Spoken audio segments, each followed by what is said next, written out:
Batting third is shortstop Jack Zebig. Zebig hitting third at short. The cleanup hitter plays left field David Marshall. Marshall in left. Batting fifth is center fielder Chaz Clark. Hitting sixth and starting behind the plate, Sebastian Cabeza. Batting seventh and playing first base, Mike Freitas. Hitting eighth is third baseman Tyler Fumacanon. Batting and running out the 1 through 9 for the Oilmen is second baseman Nolan Rimkus. All that in back, a Northwest Indiana starting pitcher, Cameron Nohos. It's Nohos going for the Oilmen. Now here's the Panthers starting lineup that he will be opposing. Leading off and playing center field, Peter Fusek. Batting second is left fielder Nico Pena. Batting third and starting behind the plate, Connor Janik. The cleanup hitter plays first base, Caleb Rhodes. Aiden Wright hits fifth as the designated hitter. Wright hitting fifth. Adrian Swike will bat sixth and play third base. Batting seventh in right field, Malik Staples. Hitting eighth is shortstop Hobbs Dunn. Rounding out batting ninth and playing second base, Maury Garrett. And they will use an extra hitter, Charlie Schau. All that in back of Crestwood right-hander Justin Schasberger. It's Schasberger starting on the mound for the Panthers, and we are just a few minutes away from baseball here at Dowling Park in Hammond. It is overcast. In fact, during the early stages of batting practice, it was quite a bit warmer, and now it has cooled off, and it is overcast here at Dowling Park in Hammond. The game time temperature is 64 degrees, and a much more chilly game time temperature than we had on Monday for the game between these two teams. It was a very warm and hot Memorial Day game between the Panthers and the Oilmen. Brandon Vickery, Josh Lepowski, Leo Staudaher, and Leo, again, the Oilmen just trying to keep things going, particularly offensively, and build on what they've done the last couple games. And we saw the Oilmen had close to 10 extra base hits on Monday's game. That was a big way to keep the momentum going, because you look at Sunday's loss where you score 12 runs and lose the game. That's tough to bounce back from, but they did a good job of that by just continuing that same approach at the plate, especially at a field here like Dowling Park where you have the deeper outfield. If you put one in the gaps, that could result in extra bases, and that can just keep the line moving if you play that to your advantage here with the deeper outfield. And Josh, again, a Panther team that it's always tough to take on the Oilmen. They're traditionally one of the top teams in the league. The Panthers have been maybe up and down a little bit through the first week or so of the season. And part of that is the players coming and going, and it takes some time to really get your full roster together here in the summer, as you tend to have a lot of roster turnover and maybe some guys arriving late at the beginning of the year. Yeah, I mean, that has been a struggle. There's a lot of guys that I don't think we've had a game this year where team lineups have been exactly the same. Different guys have been here and have come and have gone here every day. But, I do believe that, Coach Brown always expects to remain He always expects to remain very upbeat and just tries to keep everybody loose, and that's the biggest thing that he tries to do. And Crestwood's going to be sending a guy that has already pitched 2 games for him this year, so a little bit of familiarity out there on the mound. Yeah, no question. You're getting to a point where maybe some of the players have started a game or two, and we tend to see cleaner baseball as the year goes along, more control from the pitching staff, and some of the hitters are starting to grow more accustomed to the wood bats that you use in the summer as opposed to the bats that you use over the course of the season as well. We'll take one more time out here before we get going, but it's the Oilmen against the Panthers. It's Nohos against Schasberger, and it's next on the Northwest Indiana Oilmen Broadcasting Network. When you hire certified electrician contractors, you're getting the best. But just as important as our skill and expertise is our culture of safety. We know it's important to you, and we know it's important to them. Certified Electrician represents the NECA IBEW team, a team where safety and productivity go hand in hand. It's why our jobs finish on time and on budget. It's why owners that use us are repeat customers. Certified Electrician, working together, powering Northwest Indiana. That beach is just too hot. I mean, God, look at it. It's making the sand burn, the mouth dry, the skin cry. I mean, everything's just... Oh, there's Coors Light. Well-mouthed desert, meet ice-cold beer. Mountain cold refreshment. That's chill.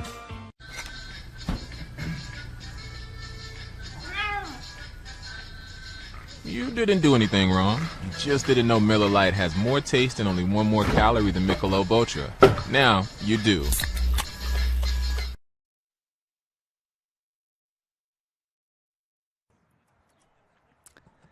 Just a minute or two away from first pitch here at Dowling Park. The Panthers are taking the field defensively.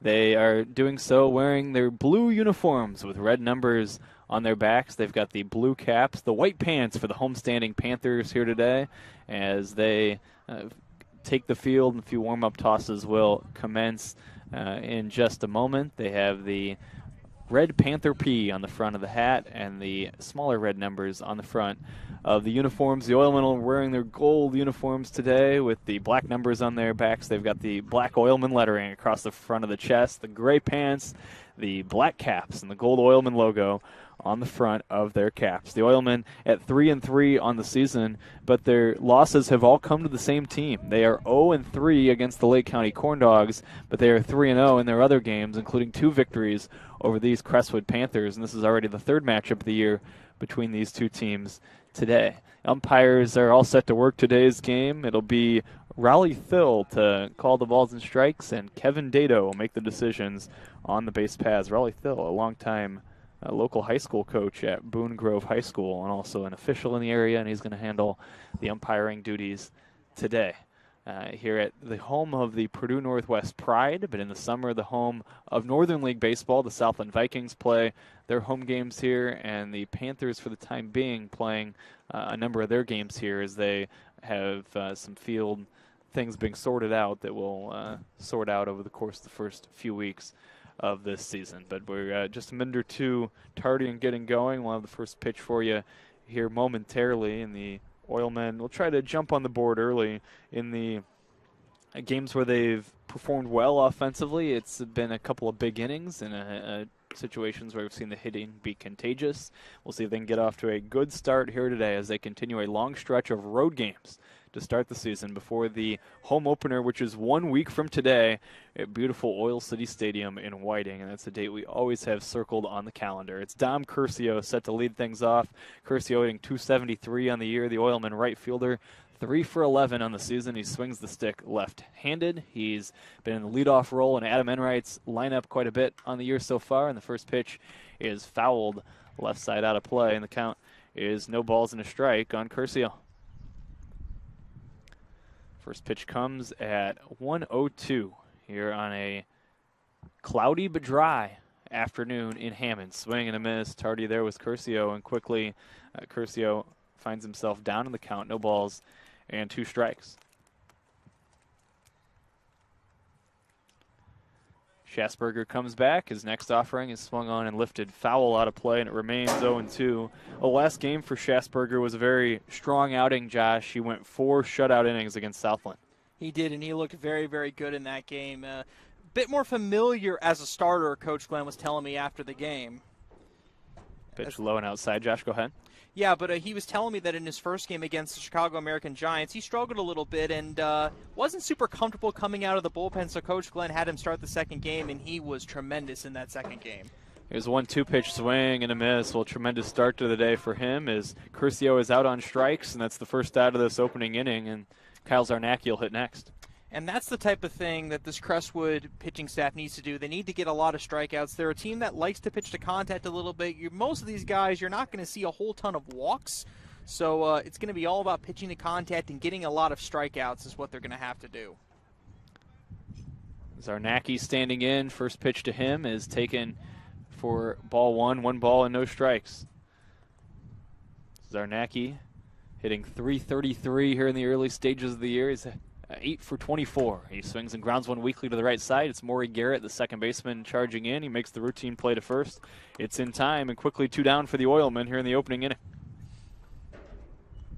Schasberger continuing to try to make quick work of this first inning, and that's the type of stuff you need to see.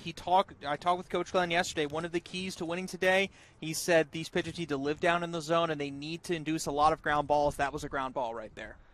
Jack Zebig has been on a tear to start his season, and he takes low and in for ball 1.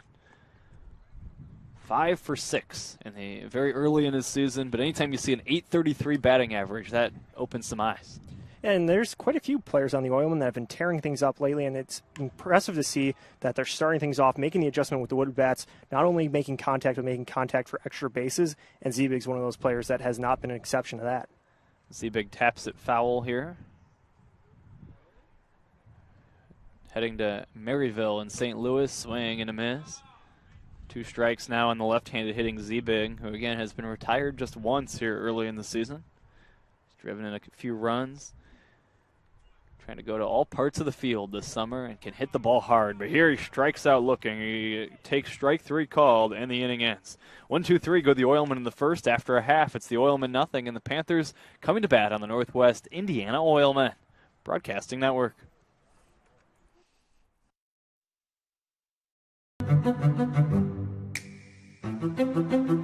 I've never seen ads on top of the roof where it's helping the community.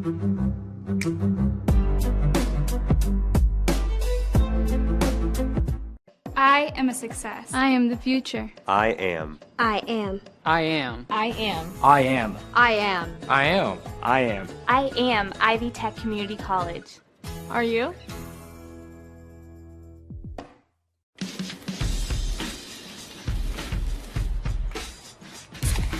Light beer shouldn't taste like water. Miller Lite has more taste and only 96 calories. It's Miller time.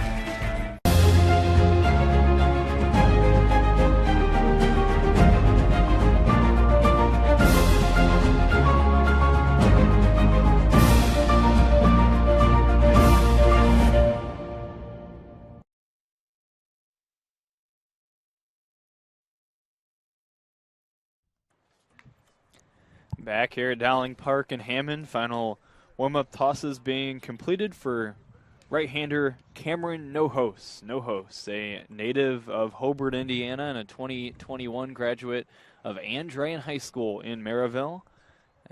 The former 59er will get the start for the Oilmen today. He has a fastball, curve, changeup, and cutter comprising his repertoire. Said he was 5'8" as a freshman in high school and has shot up a full foot since that time. And the tall right-hander is completing his warm-up tosses, and Leo will see if the Oilmen can get a quality start out of him today. We saw Nohos last week against this same team, the Panthers here, and he went 3 innings, walking 4. That was a game where the Oilmen had 14 walks, but only 1 run came across the plate. Their defense was doing a good job being able to turn 2 double plays, and Adam Enright praised after the game the pitchers were doing a good job of pitching for contact on the mound, and the defense picking up after them. So Nohos did a good job of being able to use his defenders behind him to get outs when he was maybe missing the strike zone a little bit at times. Here's the pitch swung on and ripped foul.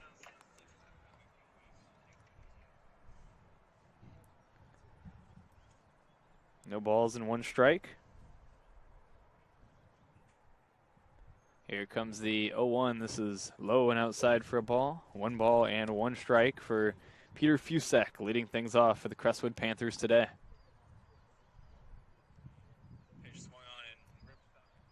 And the 1-1 pitch is taken high for a ball, 2-1.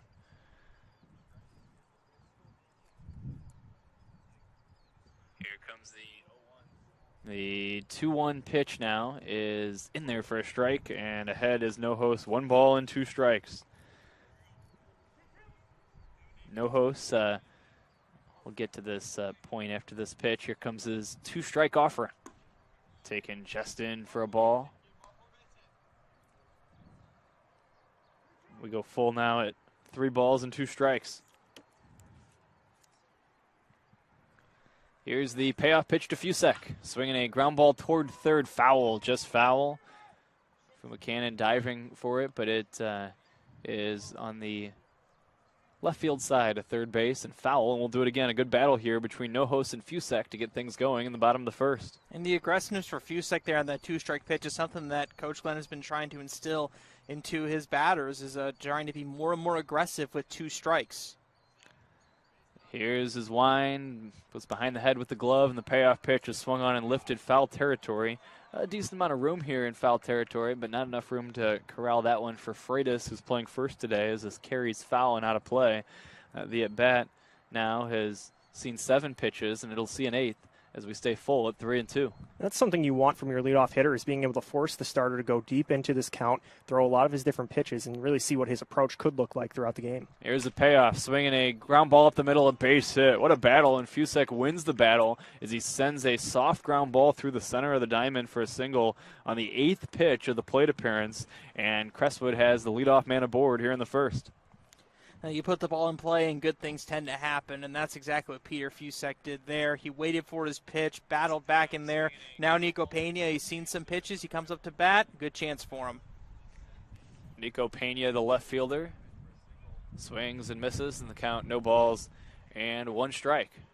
And we saw in that at bat that No-Host was really going for the top part of the strike zone, and I think Fusek was eventually able to anticipate that, got the pitch he wanted in that spot, and was able to drive it right down the middle of the infield. Pickoff throw to first, and he's out at first base. Play goes 1-3, picked off as Fusek.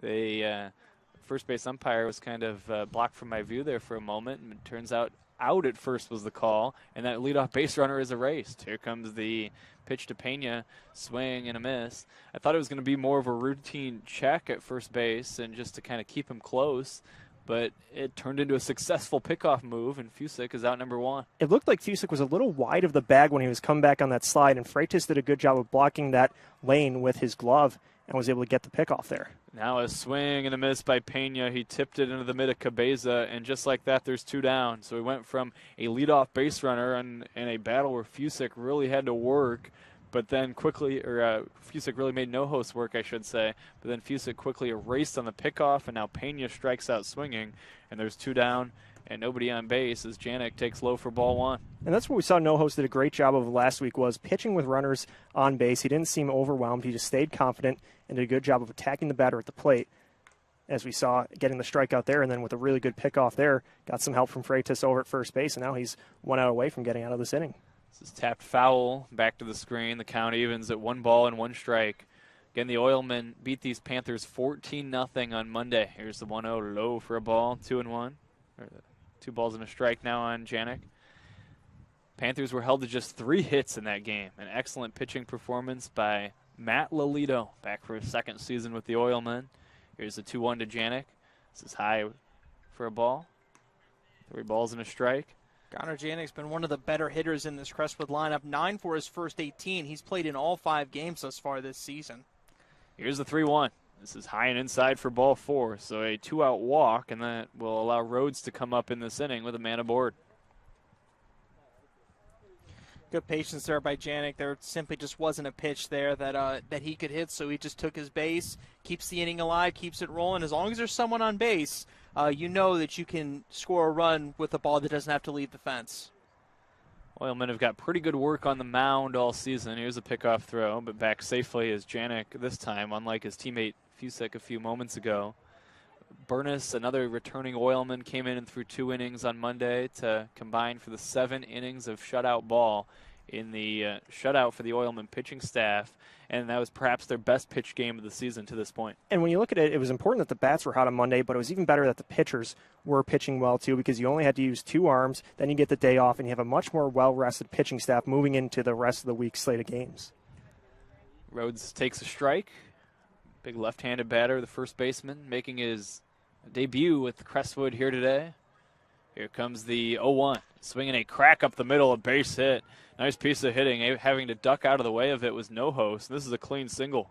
Both hits have come through the center of the diamond. 3 of the first 4 have reached. Josh Oilman fortunate to not have further trouble here as the pickoff erased one of the base runners, but it's still a 2-out opportunity for the Panthers with 2 on base. Yeah, that's kind of been a common theme for Crestwood, is causing some trouble but not able to get a lot of runs across the plate. But Aiden Wright comes up to the plate now. He's got a chance. If he can get a base hit in the outfield, get a run across the plate, that's going to be his goal here. Well, a Wright in this league. Go figure. Here's a pitch taken high for a ball. This is the 3rd Wright brother to play in the Northern League. His brothers Amir and AJ both played multiple seasons with multiple different teams in the league. Amir was an Oilman for several different years. Here comes the pitch, swinging a tapper foul. Look for Wright to be swinging at anything close here, because with 2 men on base and 2 out, you do not want to end the inning with a strikeout looking. You want to try to at least put the ball in play.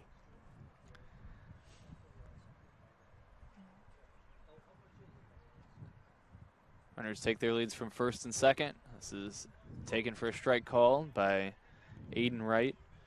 Amir had a really good year at Ball State. Played for the Oilmen again several different seasons. Their family, and they tend to keep coming back to the league, the Midwest Collegiate League for a long time, and now the Northern League. Here comes the pitch taken high and outside for a ball. We saw A.J. Wright put together a really solid season with the Oilmen last year, really a mainstay. That's the leadoff spot for them, playing center field and some shortstop.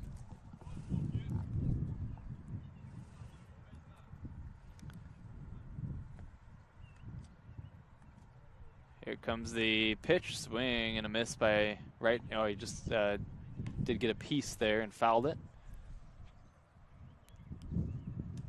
Staying alive, but again, there's that aggressiveness there that Coach Glenn has been looking for, and his team don't want to take a third strike. Runners take their leads from first and second. Aiden Wright standing in. Here's the pitch on the way, swinging a tap foul again. I'll tell you what, I'm impressed by the Panthers in this first inning. Some good battles, some good plate appearances, fouling a lot of balls off, and really making it tough on No Host and the Oilmen. And they're all taking long at-bats, and that's going to really come up on the back end of No Host's appearance as they're working his pitch count here in the first inning, making him go deep in these counts and mix up locations and speeds with his pitches. Here's a crack foul again, another long at-bat, and Wright trying to find a way to drive in a run with 2 down and 2 on.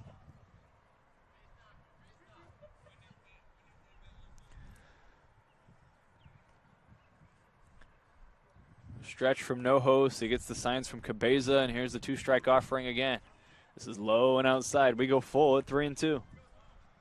We see No Host really hasn't been able to get into a pattern on the mound either, as the Panthers are doing a good job of laying off some certain pitches, not chasing things outside the zone, so he has to get more creative with his delivery. Now asking Cabeza to go through the signs again is No Host. The runners will get a head start here. They'll be in motion with this 3-2 pitch.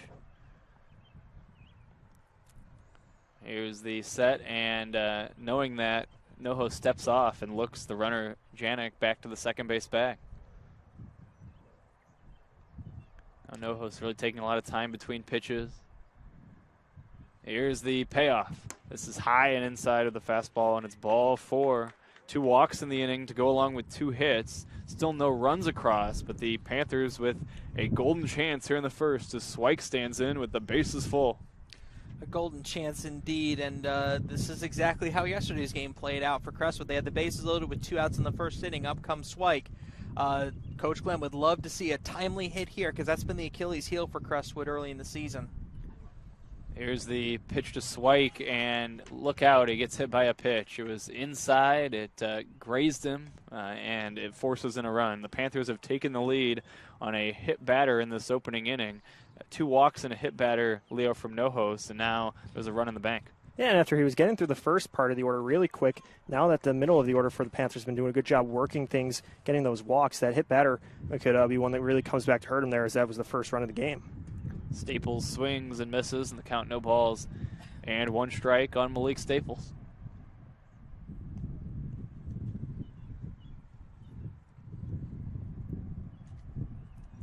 Runners take their leads from all 3 bags. Here's the 0-1. Low and outside for a ball, 1-1.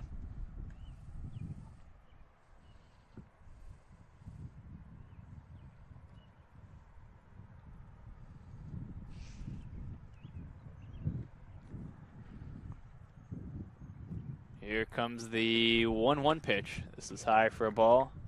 2 balls and 1 strike is the count.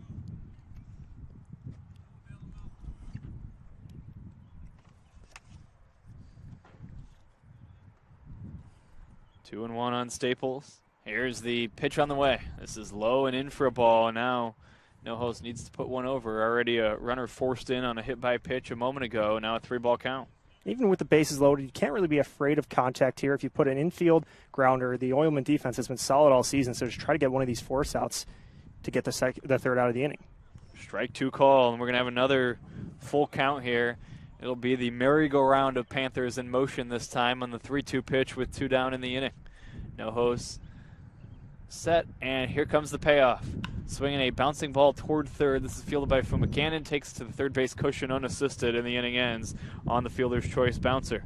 But not before damage done, as the Panthers get one. They do it on 2 hits, and they leave the maximum after an inning here at Dowling Park. It's the Panthers 1 and the Oilmen nothing on the Northwest Indiana Oilmen Broadcasting Network.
Back here for the second inning at Dowling Park in Hammond. The Panthers, Josh, get a run in that first inning. It's one where you're kind of happy in one sense or you're frustrated in another sense if you're the Panthers. Here comes the first pitch to David Marshall. It's a strike called, 0-1. If you are certainly happy you're on the scoreboard, Josh, but you would have liked maybe more out of a chance with the bases loaded and you had a few free passes and you kind of had no host maybe on the ropes in that first. There's a swing and a miss. It's 0-2. Yeah, you probably would have. I think that Coach Glenn would have loved to have seen a base hit there. But I think the biggest thing was with 2 outs. The last guy up, Malik Staples, did put the ball in play, which is what you like to see. You don't want to take that third strike in that instance. So I don't think you can be too mad with that, considering that the bases were loaded with 2 outs. But I think you feel pretty confident with Schasberger on the mound currently. 1-2 on David Marshall. Here comes the pitch to the left-handed batter. Swing and a miss. He strikes out swinging. Schasberger, to your point, Josh, has struck out 3 of the first 4 Oilmen here today. He has, and that is kind of something that we've seen in general here coming into this game. A strikeout ratio, 9 strikeouts against 4 walks. He had 7 in his last outing against the Southland Vikings against only 2 walks. So when he's throwing strikes and striking guys out, that means he's at his best, and we've seen that so far today. Clark takes low and in for a ball. 1 ball and no strikes. Here comes the 1-0 pitch. This is swung on and popped up, foul, and out of play. And the count is 1-1. Another player off to a good start is Clark, as he's 5 for his first 12, hitting .417. And Clark's done a good job of also showing speed on the base paths. He's one that when he is on, he can really help out his teammates by making maybe 2 bases out of a play where a normal runner would only get 1 base, and he's doing a good job putting himself in positions to score. Takes low in the, I always want to say dirt, but I guess in the turf here. In the count, 2 balls and 1 strike. Here's the next pitch, taken high and tight, and we go to 3-1. Talking about the Panthers putting up strikeouts as well. Seeing a team for the second time in 3 days, the first game where they put up a lot of hits. You know, you kind of get an adjustment now. You saw what didn't work on Monday and can try to flip that and attack them more, racking up the strikeouts here today. Here's the 3-1. This is swung on and lifted in the air, foul. Racing over is Pena, and out is Swike. The third baseman and left fielder will both run out of real estate as this one blows foul and out of play. And we go full at 3-2. Wind kind of swirling here today. Cross breeze, but it's more of a pitcher-friendly breeze today. Here's the pitch outside for a ball, and that is ball 4. A payoff pitch, and Clark works the walk. It's the first base runner of the day for the Oilmen. It comes with 1 away here in the second. And we've talked about the prowess of Clark on the base path, so we'll see now with the runner on, down by a run, how aggressive the Oilmen are with Clark on first base here. Sebastian Cabeza seeking his first hit in an Oilmen uniform. He's 0 for his first 11 from Blackhawk College. He takes a strike in the count 0-1. He has drawn a walk and scored a run in the year so far. Played for the Wheeling Ducks in the summer a year ago. Here's the 0-1. Swinging a ground ball up the middle. It's Garrett near second. He tags the runner going by, and that's out number 2. It was a bouncing ball toward the second base bag. Garrett, the second baseman, ranged to his right. He fielded it near that cushion and then waited for Clark and tagged him for the 4 unassisted fielder's choice. That's the second out of the inning. Safe at first, Cabeza, but now 2 down, and that'll bring up Freitas. And that was a heads-up play there by Garrett, because a lot of times you might try to be forced to get the out at first base or try to flip it to second. I think if you flipped it to second, it might have been a tough play. So just tagging the guy out and getting the force out there. Runner at first with 2 outs feels a lot better than runner at second with 2 outs. Freitas, who we've seen as a two-way player for the Oilmen so far this summer, takes high for a ball, 1 ball and no strikes. Now this one high as well, 2-0. We saw Freitas connect on a really good double on Monday's game, was able to just crush one out to the gap. So a lot of power behind that swing from a player that we've seen mostly used on the mound. Yeah, he really had a great inning of relief in one of the games against the Corn Dogs this weekend, striking out the side. Here comes the 2-0. He swings and fouls it back to the netting, and the count 2-1. Having players like Freitas too early in the season is important, where you can have a player that could do some relief work one day, then come up, pick up the lumber, and do some swinging another day. And he's been one of the more relied upon relievers so far for Adam Enright's staff. 2-1 the count on him. Here comes the pitch taken for a strike call, and it's 2-2. You just don't see it at the college level maybe as often as you did even 5 or 10 years ago. Guys both with the ability to pitch and hit. Here comes the 2-2. This is taken high for a ball, and actually he tipped it into the mid. A little bit of a delayed signal, but he got a small piece of that one and tipped it into the mid. Janik for strike 3, and the inning ends. No runs, no hits, 1 left for the Oilmen in the second after an inning and a half. It's Crestwood 1 and the Oilmen nothing on the Northwest Indiana Oilmen Broadcasting Network.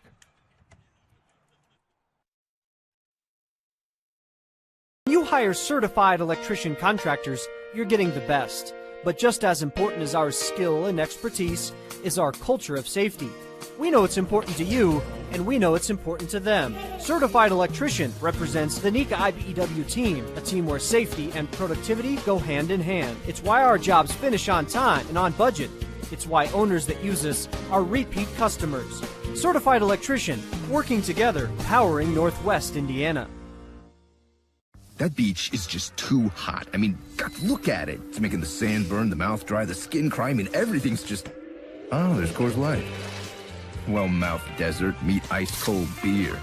Mountain cold refreshment. That's chill.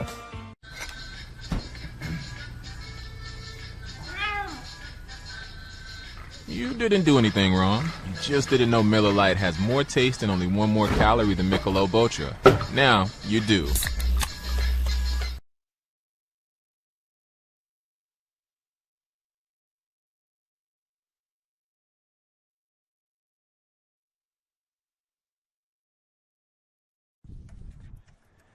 Back we are as we take it to inning number 2.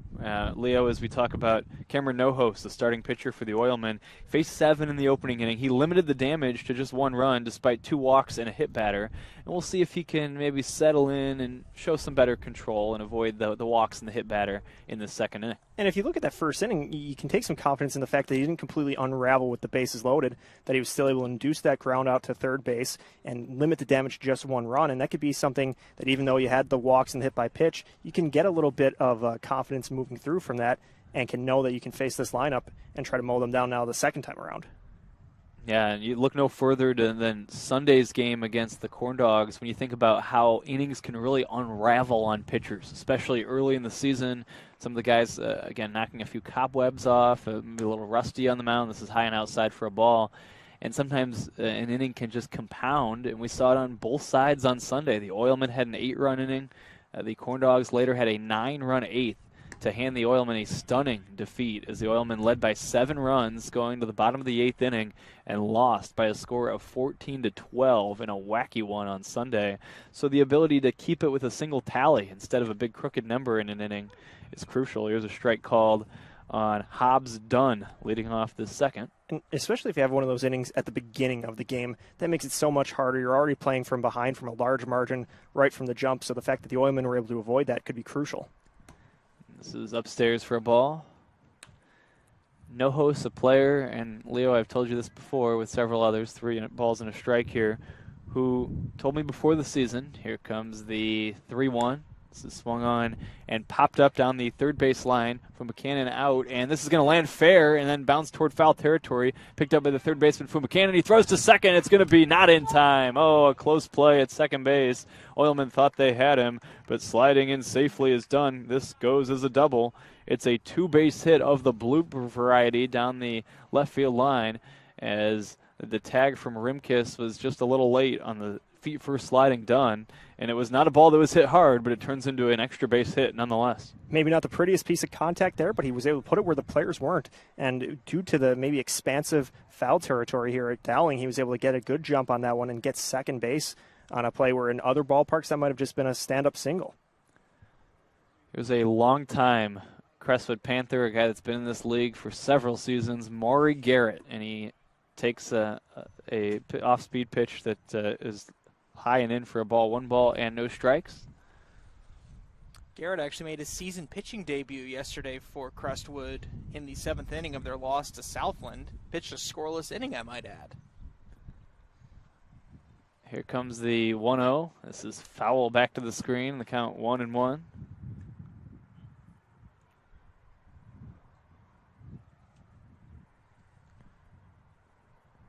Fusick is in the on-deck circle, by the way, so on the original lineup card, the Panthers appeared to be trying to bat 10, but apparently that was nixed.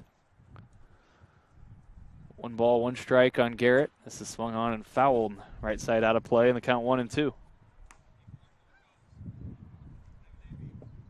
So we see after the leadoff double that No-Host isn't shying away from going right at Garrett at the plate. He's throwing pitches in the strike zone, pitches he can put in play. Not too worried about the runner in scoring position, just trying to get that first out of the inning. Taking his lead from second is done. Let me get back to the point from a moment ago here when we have a moment. We'll wait for this next pitch, though. Here comes the 2-strike offering. Low for a ball, blocked by Cabeza. The count evens out. But he said growing up, he came to Oilmen games with his dad, did No-Host, and he remembers watching the likes of Matt Poberico pitch for the Oilmen. He remembers coming and watching Matt Lolito pitch a year ago.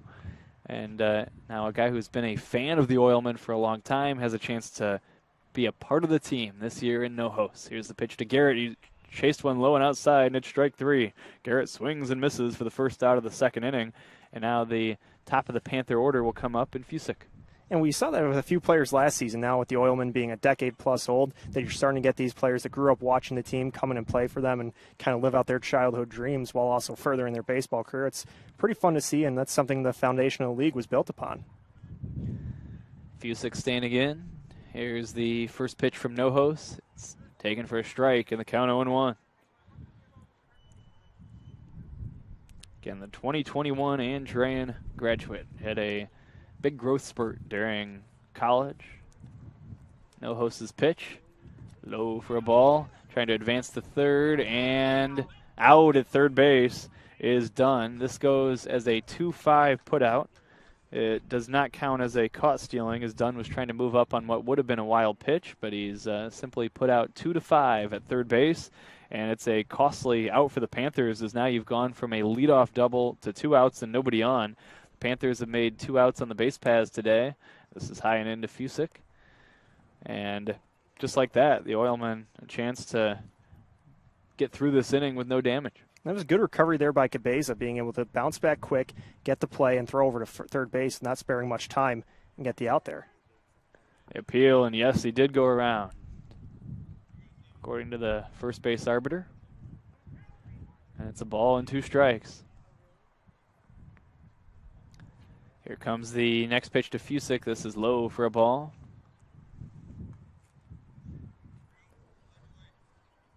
Count now evens at 2-2 on Peter Fusick.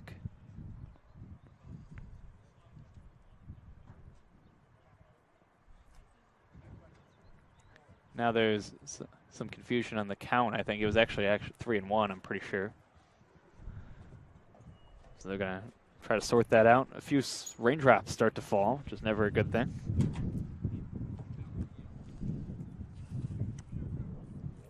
Trying to keep everything dry here.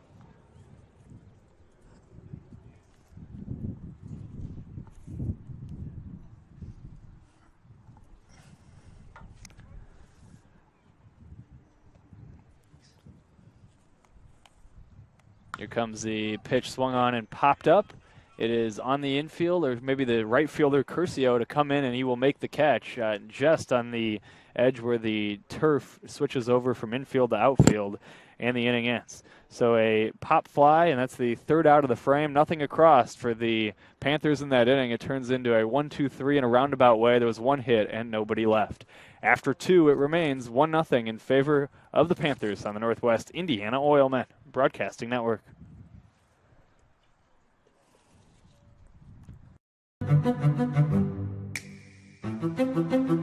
I've never seen ads on top of the roof where it's helping the community.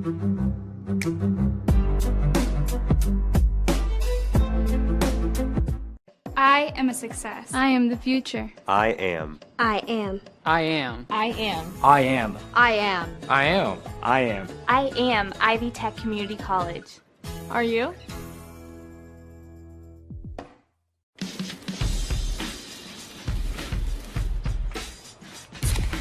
Light beer shouldn't taste like water. Miller Lite has more taste and only 96 calories. It's Miller time.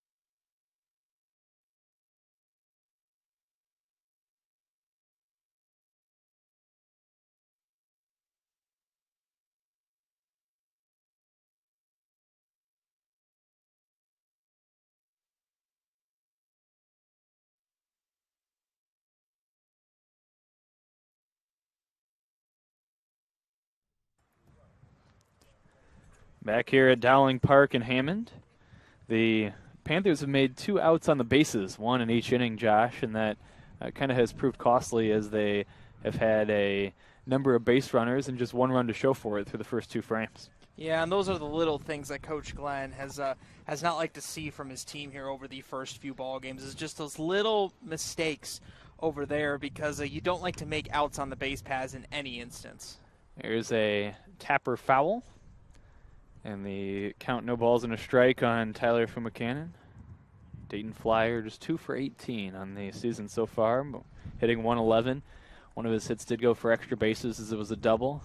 Here's the 0-1 pitch to him. It swung on and tapped toward third. This is going to be fielded by the third baseman, Swike, and he's never going to get him. I think Swike's best bet there would have been to try to let this bounce foul, but he fielded it, and Fumacannon safe at first easily with an infield single. That was one where it was chopped up the line, and Swike might have got too aggressive there as it could have taken that jarring cut left and gone foul, because really by the time he made the play, Fumacannon was already at first base. It was too slow to get out there for him, and his best bet probably would have been to let it go out of play. Now here's Rimkus standing in. He takes a strike and the count 0-1.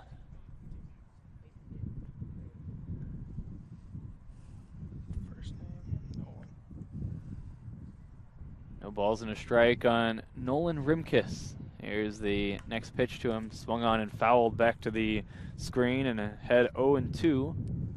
Schasberger here. Schasberger's been fairly sharp in the early going. He has allowed just 1 base runner. It was a walk to Clark.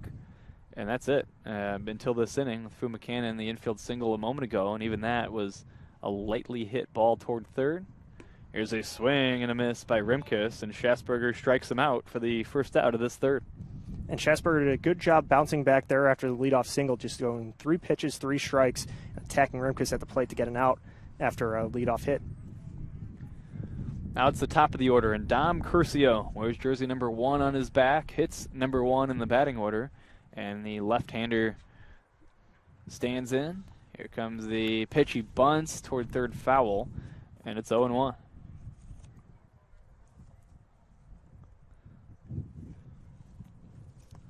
Panthers come in with a record of 2-3. The Oilmen sit at 3-3 here on the young Northern League season.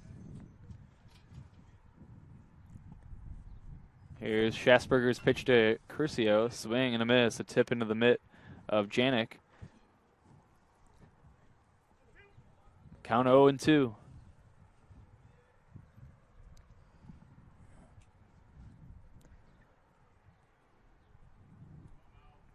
No balls and 2 strikes the count. Pitch low, throw to second on the runner, trying to swipe second, not in time. It's a stolen base for Fumakanen. Has good speed. We saw him with an infield single a moment ago, and he swipes second. Now he's in scoring position with 1 away in the inning. Let's see if Curcio can drive him in. Here's the next pitch, swing and a miss. Out on strikes as Curcio is the 1-2. Went for strike 3. It's the second time Curcio's down on strikes today. It is the 6th strikeout already in the ball game. We're only in the 3rd for Schatzberger. He's had good stuff today. He simply has, and this is just simply when he's at his best. I mean, he is just locked in out there on the mound right now, and this is exactly what he looked like in his last outing against South, and he's continuing that today. Now it's Kyle Zarnacki, the designated hitter. He grounded out to second base his first time, a big healthy hack, and it comes up empty there. The count 0-1. Zarnacki with red batting gloves on each hand, plans to commit to McKendree. Had a fractured middle finger last year. Here's a line drive toward third. This is going to be caught on a dive by the third baseman, Swike. A nice piece of leather from the third baseman to glove the hot smash off the bat of Zarnacki and retire the side. No runs, a hit, and a man left stranded at second base. After 2.5, it remains Crestwood 1, Oilmen nothing on the Northwest Indiana Oilmen Broadcasting Network. We don't go to the office, we build it. This is a truism with Ironworkers Local 395 and the Northwest Indiana Contractors Association. Our goal is to exceed our customers' expectations. We provide a skilled, OSHA-trained, drug-free workforce, as well as many other certifications from our 4-year training program. Every time you hire an ironworker from Local 395, you should feel confident that you are receiving highly trained, highly skilled, and drug-free journeymen and apprentices who take their job and your project seriously. For more information, contact us at 219-763-7900 or ironworkers395.com. You guys are crushing it. See how 8 grams of healthy protein in Land of Frost premium meat gives you energy and keeps you full. Let's get those buns toasting, bread. Cheese, 10 more. Go. I'm getting shredded. Make the smart choice. Land of Frost premium. Back here at Dowling Park, a very light sprinkle a few moments ago, but right now it is dry here at Dowling Park as we get you set for the last of inning number 3. And so far the Oilmen have had a few chances over the last few innings. Their best chance was a moment ago with Fumakanen at second base, Leo, but a well-hit ball off the bat of Zarnacki.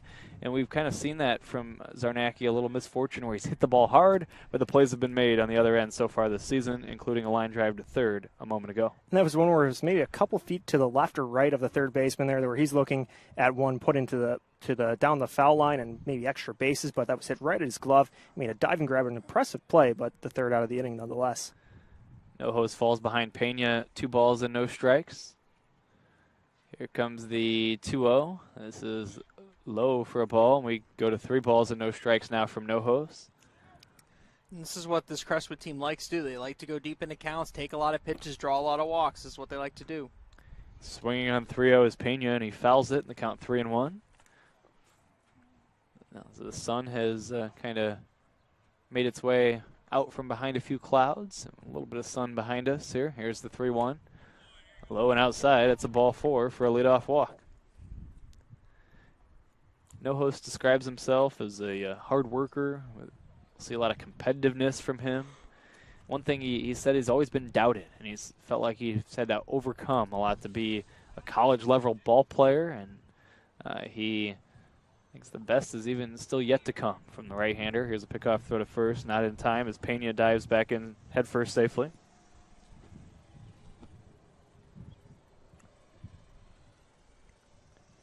Janik batting after a leadoff walk. Here's the pitch, check swing low, and actually a foul ball. Getting a piece of it was Janik. And so back to first will go Pena.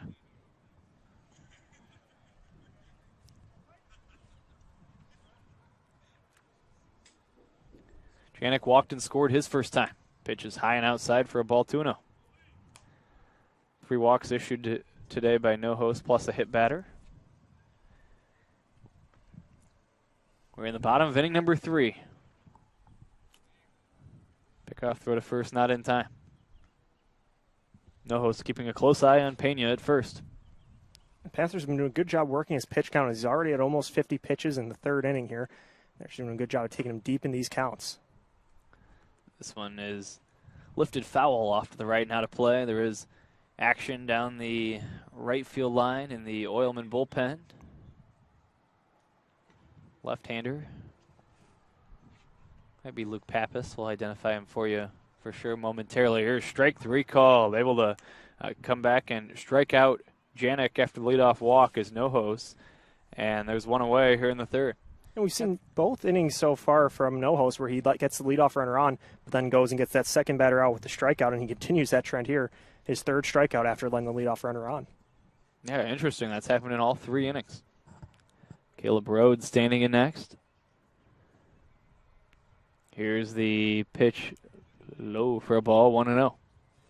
I tell you what, getting Janik looking like that is not something that happens very often. So that was a pretty pitch there by No Host, going back to his at-bat to get Janik looking. Here's the pitch low for a ball, trying to move up to second on that dirt ball is Pena, and he'll do so safely. It was a dirt ball read. It goes a wild pitch as he saw it was in the dirt, decided to move up 90 feet, and then was safe on a close play. Pretty good job by Cabeza to receive it on a bounce and make it close by gunning it down to second base. But safe there is Pena, and now a base hit could add to the Panther lead. This pitch is upstairs for a ball. No Host behind Rhodes. 3 balls and no strikes. Rhodes singled his first time. It was a sharp ground ball up the middle. That last at bat, this time it is a walk as he draws ball 4 high and outside. 2 walks in the inning now. 4 for the game issued by No Host. That's something Crestwood just does a very good job of every time we see them play, is getting walks. The Oilmen walked 14 Crestwood batters last week, and they just do a good job getting on base without really having to swing the bat. Now it's Aiden Wright. Here's the first pitch to him. He swings and drives one, a line drive to right. It's going to be a base hit just past the glove of Rimkus. Around third and headed for the plate. Scoring on the play is Pena. Safe at second. Rhodes. He holds there. Sharp single to right off the bat of Aiden Wright. Pena comes in and scores. Wright drives in the run, and the Panthers have doubled the lead. It's Crestwood 2 and the Oilmen nothing. Man, that was just a good piece of hitting right there. Slapped it right through the hole into right field, and Nico Pena was on his horse rounding third. That's the timely hitting that Coach Glenn has been looking for so long from this Crestwood team. Here's a wild pitch. It gets by Cabeza, and the runners move up 90 feet apiece. Rhodes to third and Wright to second. And now the job here of No Host is just to limit the damage with, again, action taking place down the right field line, and No Host perhaps nearing the end of his day. The Panthers are certainly threatening here, so for No Host, he just has to keep the damage at a minimum, try to just rack up some outs here, and keep it a 2-0 game. Here's the pitch to Swike. It's taken high for a ball. The manager of these Panthers, as you referenced, is Devontae Glenn, a former player with the Crestwood Panthers in the league, taking over kind of at the last minute this season. Isaac Valdez transitioning out of that role. Here's a snap throw to first. It's not in time after the pitch was upstairs. Snap throw down toward third with Rhodes diving back in headfirst safely, but Valdez had been the manager for several seasons, a long-time manager, in fact, of the Panthers. But now Glenn has assumed that responsibility, a young manager. Here's a strike called on Swike. Right now, NoHo's trying to work out of this without further damage. Panthers at second and third, and Crestwood already leads it 2-0 in the third. There's the pitch swing and a foul back to the screen. We're full at 3-2 on Swike. First base is open, but NoHo's doesn't want to put any further runners aboard here in this inning. Here comes the payoff pitch. This is swung on and popped up on the infield. The shortstop, Zebig, will catch the soft pop fly for the second out of the third, with the runners holding at second and third. So that's a big out for NoHo's and the Oilmen. And that was one where it looked like maybe Swike was going to be able to drive it further, but his bat just splintered up on him there. So he made good contact there, but the equipment gave out on him, and it was just a short fly out to shortstop there. Now it's Malik Staples, who grounded out with the bases loaded, a fielder's choice bouncer to third in the first. He bats in a key spot with 2 down again. He takes a strike call. Last time in an important moment, NoHo's won the battle between NoHo's and Staples. I think if you're Staples, you're probably going to be looking for that gap in left center field, in left center field as the guy over in left field with that huge outfield. You're going to look to try to pull the ball as something's up with Staples here. Yeah, he appears to be shaken up. And I'll take Glenn over to take a look at him.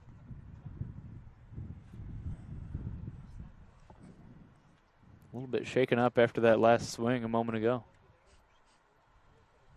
He's going to try to jog it out, see if it's just a cramp and something that he could keep going with. Something on the middle part of the body, just a little tight or painful right now. We'll see if he can continue, and actually he will not be able to. We're going to have a pinch batter here. Staples is going to leave the game. It's going to be Alex Loss, number 3, had his first game with Crestwood yesterday. Loss, who just graduated from Marian Catholic and is going to be attending Olive Harvey in the fall. Loss will pinch hit here, mid-plate appearance. He was the only guy that was the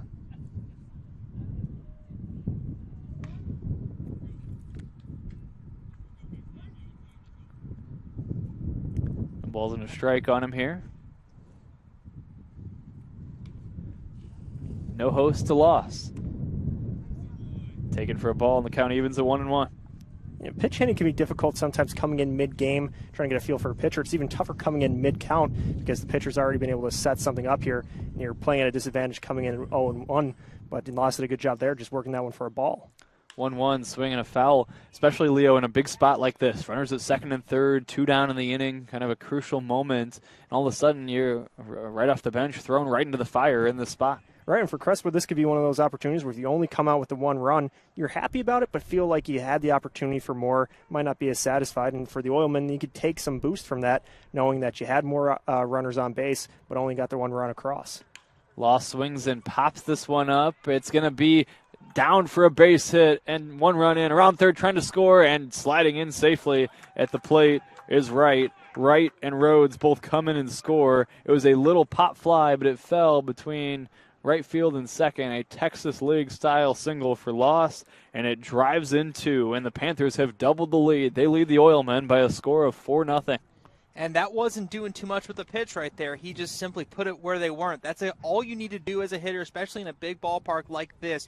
You don't need to worry about hitting a home run. Here's a drive to left center. This is going to be a base hit. Base hit for Dunn. Trying to go first to third is Loss. He will now trying to go into second base, and doing so safely is done. It's a 2-base hit, a double for Dunn. Loss goes first to third, and the inning keeps on going for the Panthers with 3 runs in the bank in this frame. They have men at second and third with 2 down. If you look at both of those RBI singles from Lawson, right, they weren't the hardest hit balls, but they were just put in good spots. Well-placed contact, especially with the wood bats, is something that players can just really do a good job of perfecting over the summer. It's just being able to spray that ball all over the shallow outfield and get runs across the plate. Now it's Maury Garrett coming up to the plate. Garrett will stand in. Runners take their leads from second and third. Here comes the first pitch. It's tapped foul at the plate in the count 0-1.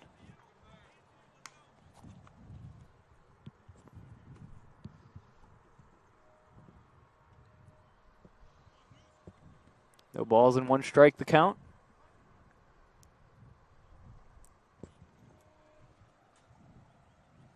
Here's the 0-1. Taken high for a ball.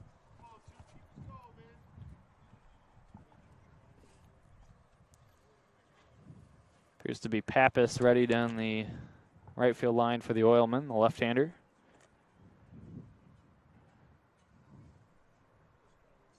Here comes the pitch to Garrett, swinging a ground ball towards short. This is gobbled up by Zebig. The shortstop throws to first in time, and the Oilmen do limit the damage to 3 runs as the Panthers get those 3 runs on that same number of hits and strand 2.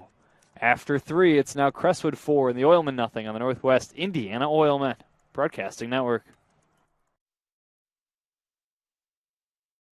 You hire certified electrician contractors, you're getting the best. But just as important as our skill and expertise is our culture of safety. We know it's important to you, and we know it's important to them. Certified Electrician represents the Nika IBEW team, a team where safety and productivity go hand in hand. It's why our jobs finish on time and on budget. It's why owners that use us are repeat customers. Certified Electrician, working together, powering Northwest Indiana. That beach is just too hot. I mean, God, look at it. It's making the sand burn, the mouth dry, the skin cry. I mean, everything's just...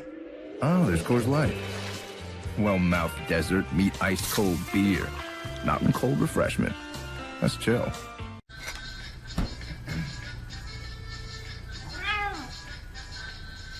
You didn't do anything wrong. You just didn't know Miller Lite has more taste and only 1 more calorie than Michelob Ultra.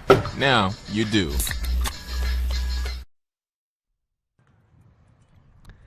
Back here at Dowling Park in Hammond, Leo, the Oilmen find themselves with some work to do offensively after Crestwood with 3 runs in that 3rd inning to boost the lead to 4-0.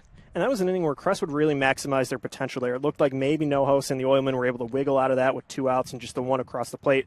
But then that RBI single from Loss really just broke things open. So now, as you move into the 4th inning here, you're facing Schasberger for the 2nd time. You're going to try to adjust here because he's really been doing a good job mowing them down, but you don't want to save it for the back part of this game and start making up some runs. The sooner you can get on the board, the better for the Oilmen. Yeah, just 1 hit against Schasberger so far as Jack Zebig stands in to lead off the 4th inning. That was an infield single by Fumacannon to lead off the 3rd on a roller toward 3rd. Here's a pitch taken for a strike. It just paints the outer half in the count 0-1. And Josh, Schasberger's been pretty effective so far. He has been effective, and now he can settle in a little bit now that he has that nice 4-run cushion. You know, you don't want to lose focus as a pitcher necessarily, but having that 4-run cushion allows you to settle in and really hone in on what you're trying to do to get that batter. You're not trying to worry about defending as much as you're trying to be offensive in how you're pitching. 1-1 on Zebig, and Schasberger will go into the line. The 1-1 pitch, swinging a ground ball to the right side. Garrett slides for it, and he knocks it down, can't make the play. This is a base hit for Zebig.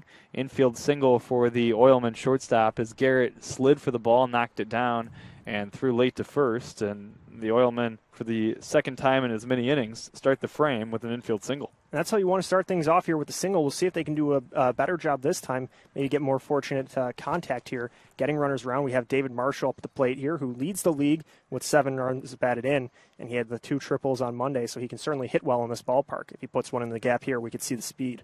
David Marshall shows bunt. It's a good bunt. It's fielded by Schasberger. The throw to first is in time. Marshall, of course, as a bonus, would have liked to leg it out, but he gets the job done as the play goes 1-3 for the first out of the inning, a sacrifice bunt, and Zebig advances to second safely. And that'll allow Clark to have an opportunity to drive in a run. That's one where the Oilmen, they might have given up the one base runner, but with Marshall's speed, I feel like the bunt play is one you can certainly take because he can make a gamble out of it, as he was able to get down the first baseline pretty quick. Wasn't able to beat it out, but he still got the runner over to second. There's a swing and a miss by Clark. Adam Enright's teams, and now shaken up here is Janik. Adam Enright's teams have always liked playing small ball. We saw that with the bunt a moment ago.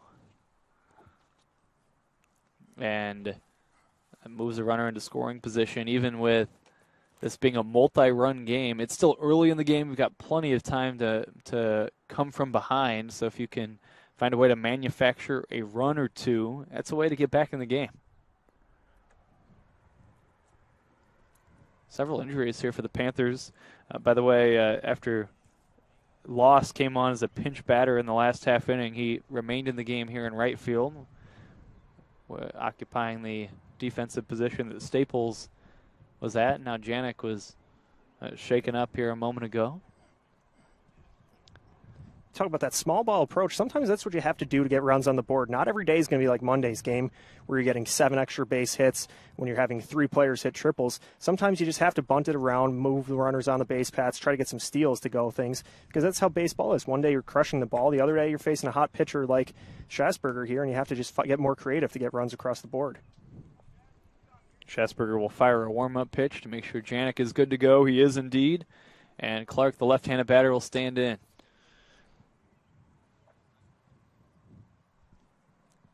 Here's the pitch on the way. Swinging a line drive, one hopper, and it's past the shortstop Dunn and into shallow center field. Round third scoring on the play, Z-Big. Safe at first, Clark, as he knocked one pretty sharply hit Dunn. The shortstop could not make the play, and a run comes in and scores as Z-Big scores from second. That's what the Oilmen needed there, was able to get a run on the board quick. You're not erasing the whole deficit at once, but you're able to start chipping away here and keeping things going here with just one out here. Now it's Cabeza swinging the first pitch. He floats one toward right. This is going to fall for a base hit and rolling into foul territory. Heading towards second is Cabeza. Here's the throw towards second. They've got a play on him. He slides in, and he is out at second base as the first baseman Rhodes ran it down and then cut down 3-6 at second base is Cabeza. Give him a single. Going first to third on the play, Clark. We talked about earlier the Panthers had made a few outs on the base paths, and now the Oilmen commit one. In a game where you're down by multiple runs, you don't want to give up those outs on the bases, but that was the case there as Cabeza cut down fairly easily at second for the second out here in the fourth. Now it's Freitas swinging and missing, and it's 0-1. And now that you have that second out of the inning, that allows Schasberger to be able to calm down a little bit. Or man on third, yeah, that's rough, but with 2 outs, all you need is to get a ball in play to one of your infielders, and then that's inning over. Swing and a miss by Freitas. Now it's an 0-2 count. Big spot here. You'd love to add at least one more and get a little closer in this inning for the Oilmen. Freitas takes high for a ball, 1-2. Oilmen down by a score of 4-1 in the fourth. Freitas here, you can cut the deficit in half. You don't want to walk away with this inning with a runner on base, so just trying to keep the inning moving and put another run on the board could be huge for the team. This is outside for a ball, 2-2. Schasberger, the Andrean High School graduate, a former high school teammate, a no-host at Andrean, a Dyer, Indiana native. Schasberger tends Anderson. Here's a swing and a foul. It remains full, or no, it remains even, I should say, at 2-2. Schasberger, 1-0 record, 9 strikeouts. He's allowed 4 runs in 6 innings over 2 games this year, 4 walks and 6 hits against him. That's before today. Talked about his last game at Southland being a successful outing. This is low for a ball. Now we're going full at 3 balls and 2 strikes on Freitas. There's a good layoff there by Freitas as it was just missed the bottom part of the strike zone. That was one where you might see a hitter trying to chase one down low. Even if he makes contact with it, he's probably just dribbling up to shortstop there. Here's the payoff, swinging a dribbler back to the mound. The 5'10 righty gloves it. He runs halfway to first, and his overhand hurl to Rhodes is in time. Play goes 1-3, and the inning ends. The Oilmen settle for 1 run. They do it on 3 hits and leave 1 after 3.5. It's now Crestwood 4, Oilmen 1 on the Northwest Indiana Oilmen. Broadcasting Network.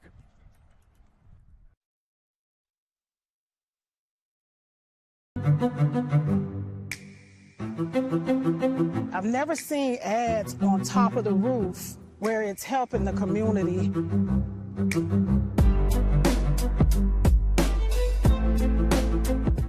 I am a success. I am the future. I am. I am. I am. I am. I am. I am. I am. I am. I am Ivy Tech Community College. Are you?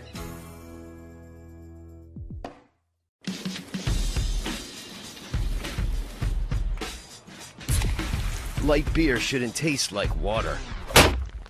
Miller Lite has more taste and only 96 calories. It's Miller time.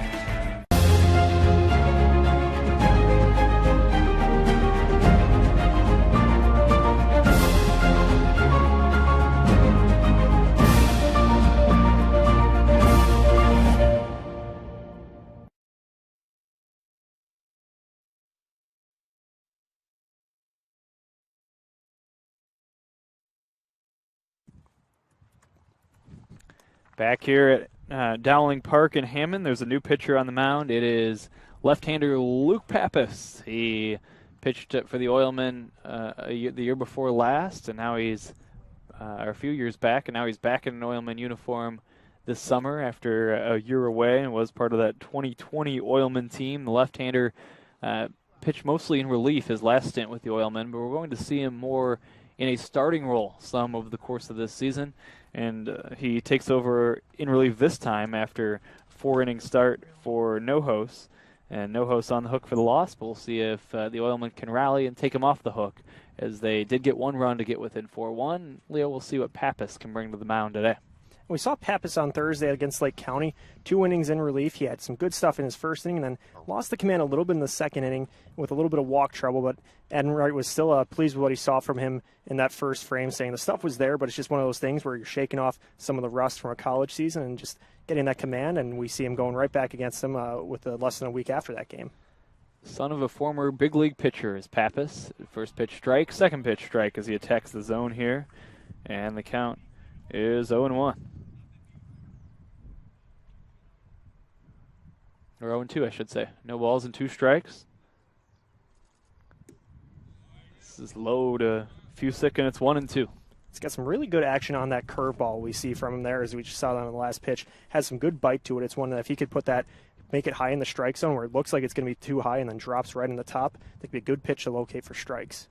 1 ball, 2 strikes on Fusick. Here's the pitch on the way, swinging a foul out of play right side.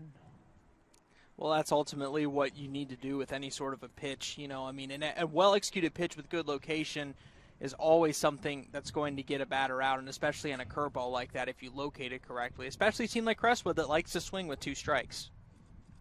Here's the 1-2 low and in. The count 2 balls and 2 strikes.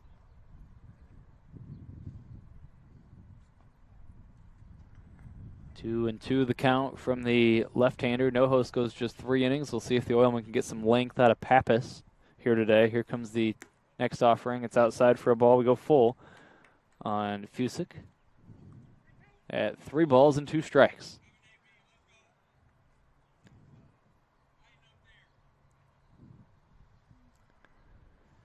Fusick shakes off the first sign from Cabeza. Now he's ready. Gets the sign he likes for the payoff pitch. Swing and a miss. Strike 3. Pappas strikes out Fusick, and there's 1 away here in the 4th. So we saw a good sequence there by Pappas there, going a few different locations, mixing in the curveball and the fastball, and putting that fastball in a really good spot where it was rising with speed there, that Fusick just wasn't able to catch up with it for the leadoff strikeout. Here's Nico Pena. His first pitch is outside for a ball from Pappas. 1 ball and no strikes. Pena walked and scored in the 3rd. He struck out swinging in the 1st. Those were against the starting pitcher, Nohos. Here's the next pitch, high for a ball. You know, sometimes when you have a team like Crestwood that is able to get a couple runs across the plate, a good way to block that momentum is to bring in a new pitcher the next inning. Different arm angle, different pitchers, different little things here or there can kind of throw your timing off at times as a hitter, and it looks like that's what they're trying to do here. Here's ball 3, 3 balls and no strikes. One of Pappas's issues his last time with the Oilmen was control. When he threw strikes, he was very effective. He's behind here, 3 balls and no strikes. This is low for a ball 4, 4-pitch walk. Good patience shown there by Pena that time. Not trying to do too much with anything, taking what the pitcher's giving him, getting on base. Now you got a man on here with 2 outs to play with. Janik will stand in this spot. Pappas started his career at Western Michigan in the Mid-American Conference with the Broncos of WMU out in Kalamazoo. Not too far from here, but he has since transferred. This is low and in for a ball. He's gone a little further, down to St. Leo in Florida. See a large number in Northwest Indiana and local players to this area down in St. Leo. This is high and outside for a ball, 2 balls and no strikes. Oilman pitcher Mike Burness also plays down there. It's one of those things where you can see why players from the region, from the south suburbs of Chicago, don't mind going down to Florida, playing some ball there, get some nice weather for 12 months a year. Their head coach there was the longtime coach at St. Joseph's in Rensselaer, so that's kind of his tie to this area, and it's led to a lot of players going down there. St. Joseph's, of course, shut its doors completely. Here comes the 2-0. This is a strike call, and it's 2-1. They were a successful Division II baseball program. And if I recall, that left a lot of good ball players displaced because it came rather suddenly, so players were scrambling, looking for homes after that. Really a sad story there. This is high for a ball, 3 balls and a strike on Janik. 4-pitch walk a moment ago to Pena. Now a 3-ball count on Janik. Here comes the 3-1. Swinging a ground ball base hit right field. He shot it through the right side, the hole between first and second. Now the throw behind the runner at second, and safe at second base is Pena. He rounded second and then had to get back to the bag. The throw came to Zebig, the shortstop. Zebig was kind of right in front of the second base bag. It seemed like maybe he could have just taken it himself to try to apply the tag on the runner who had rounded the bag, but instead he threw it to Rimkus covering the bag, and that extra time allowed the runner Pena to get back to second safely, and there's a bit of a jam for the Oilmen here, first and second, with only 1 away. Kind of a tricky play there for the Oilman defense as they were able to prevent the runner from advancing to third, but would have liked to get that out there on the base paths. They're just looking for one of these outs here, and with 1 out, though, you're still a double play ball away from getting out of this inning, and the Oilman defense has done a good job at turning those so far this season. But this is one of those opportunities that you don't want to see escalate here because the Panthers already up by 3 here, have been moving pretty well and hitting well with runners on base. First and second here with 1 away. Pitch is inside for a ball. Count 1 ball and no strikes on Rhodes. Fusick struck out to start this inning. Pena drew a walk, and then Janik a single through the hole on the right side of the infield a moment ago. Here's the 1-0. Low for a ball. 3rd straight batter where Pappas has fallen behind, and when he did strike out Fusick, it was on a payoff pitch. Each of the first 3 batters in this inning getting the 3-ball counts, and it's 2-0 on Rhodes. Rhodes has been on base in both plate appearances so far. And look out, he gets hit by a pitch here. So he's on base for the 3rd time today. A hit, a walk, and now a hit by pitch for Rhodes. It's 3 straight base runners for the Panthers. And they are really threatening here, Josh, with the bases full and only 1 away. Yeah, they are threatening here, and these are the types of scenarios that Coach Glenn is looking for the Panthers to take advantage of here. And here we have Aiden Wright coming up to the plate. As you mentioned, a guy that has a lot of brothers that have played in this league before. So great opportunity for Aiden Wright here in this instance. He has been on base both times today. He walked in the first inning. He singled and drove in a run in the 3rd. Here's the first pitch to him. Low and in for a ball, blocked by the catcher, Cabeza, in the count 1-0.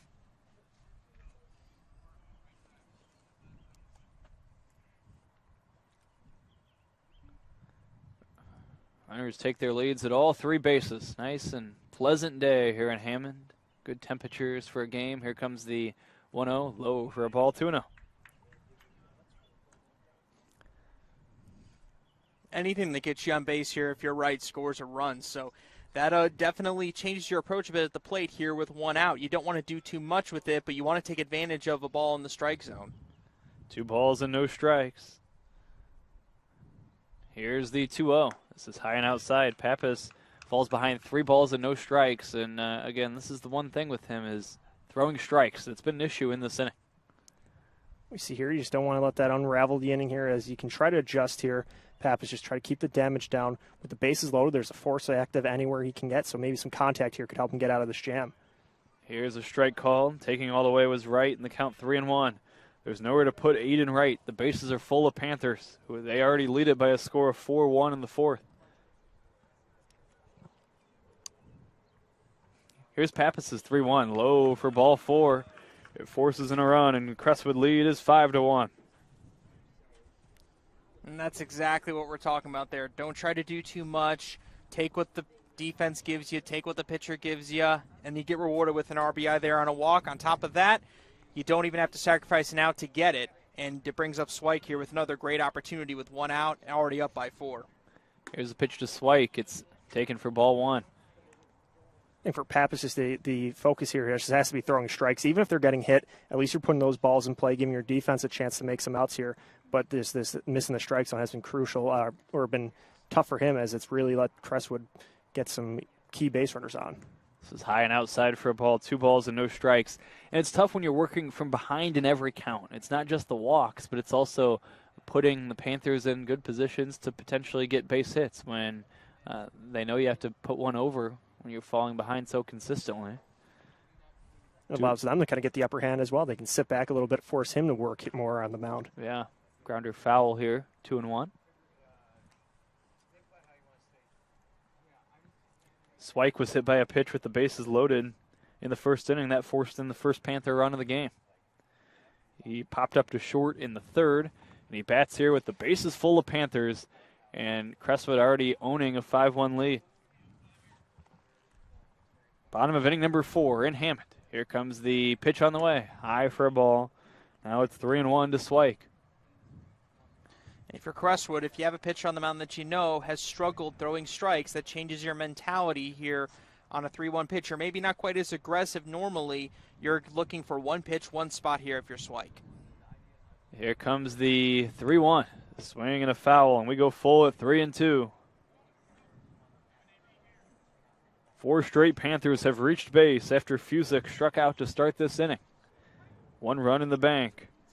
2 walks, a single, and a hit by pitch are the last 4 Panther hitters. Here comes the payoff pitch. Swing and a miss, strike 3. Pappas strikes out Swike.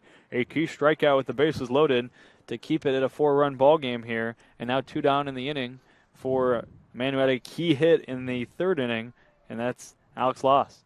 That's a big bounce back at bat from Pappas there, getting the strikeout, getting the second out on the board without having to risk putting the ball in play. Now he's 1 out away from getting out of this jam. With just the 1 run across the plate, you can really live with that. Here's the pitch to Loss. Swing and a miss. The count 0-1. And Leo touched on it earlier. What a key moment that was when Loss came up with 2 outs in the 3rd, and there was already 1 strike on him. He came up as a pinch hitter due to an injury to Staples. This is way high for a ball. Trying to charge toward the plate is Janik, and he'll score. It's a wild pitch, and that allows Janik to come in and score. Rhodes to 3rd, right to 2nd base. And now the Panthers have themselves a 6-1 lead. But what a key play that was earlier when Loss just kind of blooped one into shallow right for a key 2-run single.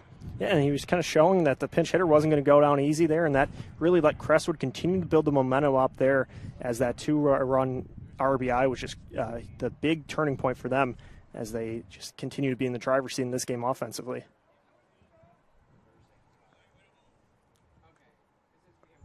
Here's the ball. Looking back at that last inning, the Oilmen got their 1 run. It was unearned after Clark reached on a knee 6, by the way. Here comes the pitch, swing and a miss. But the Panthers have gotten it right back and more here in this inning. Right after the Oilmen scratched their way onto the scoreboard. Now Crestwood has extended the lead to 5. Here's the pitch from the lefty Pappas to Loss on the way. Low for a ball. Blocked by Cabeza. And oftentimes the team that throws more strikes is going to be at a real advantage. In Strasburger, the Panther pitcher has walked just 1 today. Loss swings and grounds it foul. We've seen just so many times in this league that walks are what really can add up, what can ruin a good day for a pitcher, and that's been the case partially today for the Oilmen here, as they've been limiting the hits, but then these walks have been putting runners on base, and then the Panthers have been doing a good job hitting with these situational opportunities with runners on. Here's a swing and a pop-up down the right field line. Over is the right fielder, no play for Curcio. It landed in play but untouched in foul territory. And battle will continue here between Pappas and Loss. I want to acknowledge Brian Jennings, the longtime member of the Oilmen coaching staff, as a volunteer assistant off and on. He always seems to find his way back into that Oilmen dugout. He just ended his long career as the head baseball coach at Griffith High School. He is no longer going to be coaching the Panthers going forward after many, many years and many, many victories. And a lot of successful ball players came through Brian's Griffith program. It was good to catch up with him briefly before the game today. Also a sports broadcaster in the area. Here comes the pitch. Swinging a ground ball up the middle. This is the base hit. More damage in this inning. 1 run in, around third, trying to score right. He will. 2-run single for Loss. And now the ball gets away here. There's going to be an error at the end of the play. It's a hit, and then an error allows Loss to get to second base on the errant relay throw. So in charge of throwing area that allows him to go to second, give him 2 RBIs on the single as Wright and Rhodes come in and score. And Panthers have added 2 more here in the fourth. It's 8-1. And just another piece of good contact there from Loss, coming in with 2 men on and being able to clear them both, send them across the plate, just sending that one out to the outfield and taking advantage of the air, ending up on second base there. But you have to be impressed with him coming off the bench today and really making his presence felt. Here's the first pitch to left-handed batting. Hobbs done. It's taken for a strike. A big 2-out single for Loss. And, yeah, he has been the key man for the Panthers. He has driven in 4. And the lead is 7. Here comes the pitch on the way. A check swing and no swing. Able to hold up there was done. And the fact that he came in cold off the bench as well after Malik Staples went out with an injury. He's coming, and that's why you're always ready when you're on the bench. Always be ready to come in and hit at a moment's notice whenever you're needed. Both those hits coming with 2 outs and extending innings as well. Here's a strike call. Staples had already been retired on a bases-loaded situation earlier in the ball game. You never know how this whole ball game would have played out had he stayed healthy and not had to leave in that at-bat. And that's something we have seen a lot of today. We've seen a lot of 2-out contact, a lot of 2-out hitting for Crestwood, and those are the little things that we haven't seen a lot of here early in the season that they're starting to do, and Coach Glenn is loving what he sees. Dunn takes upstairs for a ball. 2 balls and 2 strikes on Hobbs Dunn, who has doubled twice. Big day for him out of the 8-hole in the Panther lineup. Here's the pitch low for a ball. We go full at 3-2. Hobbs Dunn has one of the most supportive families in the Northern League, I must say. His mom, his dad, his sister, one of them always here at the ballpark. Actually, his mom is over here down the left field line just beside the dugout. There's a swing and a ground ball toward first. A little bit of a late cover, but Pappas gets over there, and he receives the flip from the first baseman, Freitas, who slid to glove it, and the inning ends. 3-1, the putout goes, but the inning doesn't come to a close before damage done, as the Panthers add to the lead and tack on more in this frame. It's now 8-1 in favor of Crestwood as we take it to the 5th. Leo will have it for you when we come back on the Northwest Indiana Oilmen Broadcasting Network. We don't go to the office, we build it. This is a truism with Ironworkers Local 395 and the Northwest Indiana Contractors Association. Our goal is to exceed our customers' expectations. We provide a skilled, OSHA-trained, drug-free workforce, as well as many other certifications from our 4-year training program. Every time you hire an ironworker from Local 395, you should feel confident that you are receiving highly trained, highly skilled, and drug-free journeymen and apprentices who take their job and your project seriously. For more information, contact us at 219-763-7900 or ironworkers395.com. You guys are crushing it. See how 8 grams of healthy protein in the land of frost premium meat gives you energy and keeps you full. Let's get those buns toasting, bread. Cheese, 10 more. Go. I'm getting shredded. Make the smart choice. Land of Frost Premium.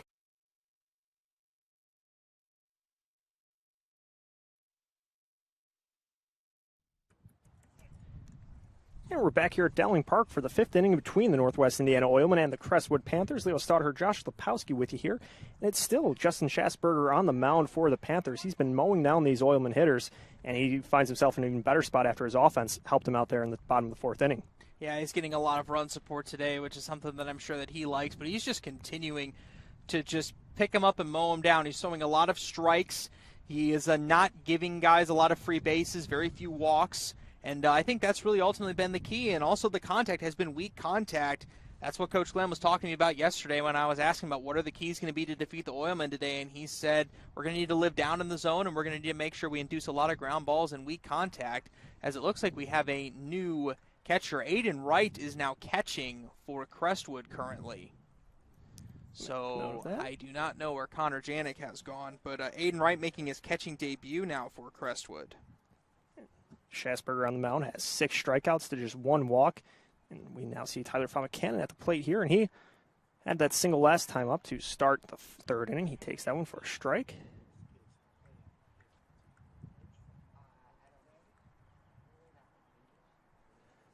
It's now the pitch from Schasberger.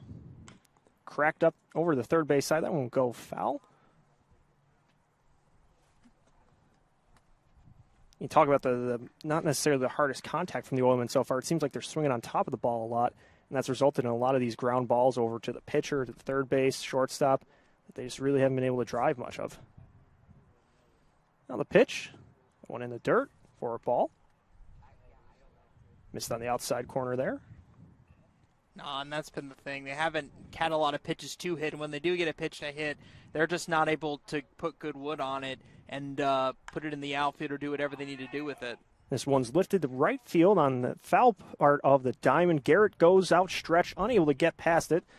So now 2 strikes again on the count. Cannon trying to stay alive here at the plate. See, he put that one in the air, but it wasn't just carried from left to right and dropped in foul territory. That was a great effort, though, that we saw from Garrett sliding over toward that fence there. He's moving now about halfway through the game. Hits are becoming more and more important for the Oilmen. They trail 8-1 here, but the Panthers have done a good job just tacking on runs in each inning. Something that the Oilmen will have to try to keep doing as well on their side of things. Is now that pitch to Famacannon. This one belted up the middle of the infield. Garrett gets the glove on it, throws to first in time for the first out of the inning. That's just good fundamental defense right there by Crestwood, seeing Garrett field the ball, throw it over to first, easy play, 1 out. That'll be the 9-hitter Nolan Rimkus coming to the plate here. Rimkus playing second base today. Comes to the box here with 1 out and nobody on here in the top of the 5th inning. His team trails 8-1. Takes that pitch for a ball. Makes the count 1-0. Saw Rimkus join the team during the Corn Dog Series last week. That one again misses for a ball, 2-0. So far today, he has a strikeout in the top of the 3rd inning. One of 6 Oilmen hitters that retired on strikes against Schasberger on the mound. And that's something when you're now facing a batter or a hot pitcher for the 2nd time around, you're trying to do whatever you can to disrupt his momentum, figure out what you can do differently facing him, but the Oilmen have not had much of an answer. Disrupt his momentum or maybe even adjust your swing to try to, reach whatever pitch that he is that's getting you. But Rimkus there will just induce the 4-pitch walk there, get on base. So the 2nd walk of the day against Schasberger, and you'll take that. Runners on, and that'll help the cause here. As now the top of the order comes up, Dom Curcio. Been struck out a pair of times so far, looking for his first hit against Schasberger.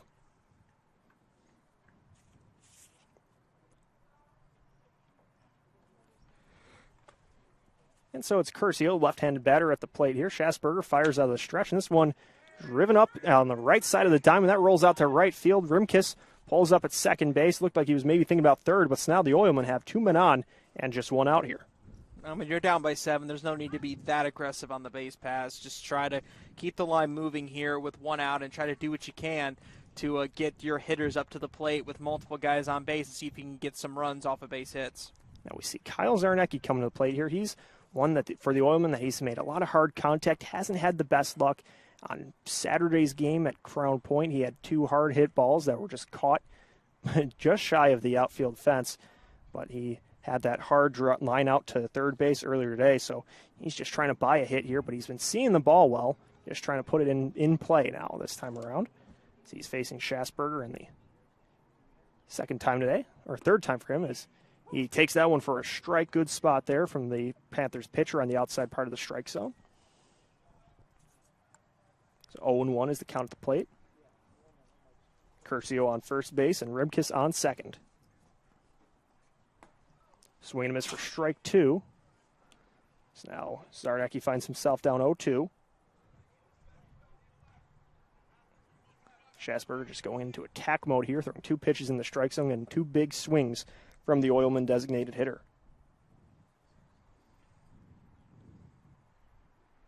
He looks over to the runner at second, fires towards the plate. That one misses the zone. That'll be a ball. As we see now, Schasberger's pitch count is starting to increase here. Can't tell if there's signs of activity in the Panther bullpen, but he's been solid now entering the 5th inning. Don't see anyone down there in the bullpen currently. And the 1-2 pitch. That one lifted in foul territory on the right field side of things. That will go out of play. So we'll do the 1-2 over again here.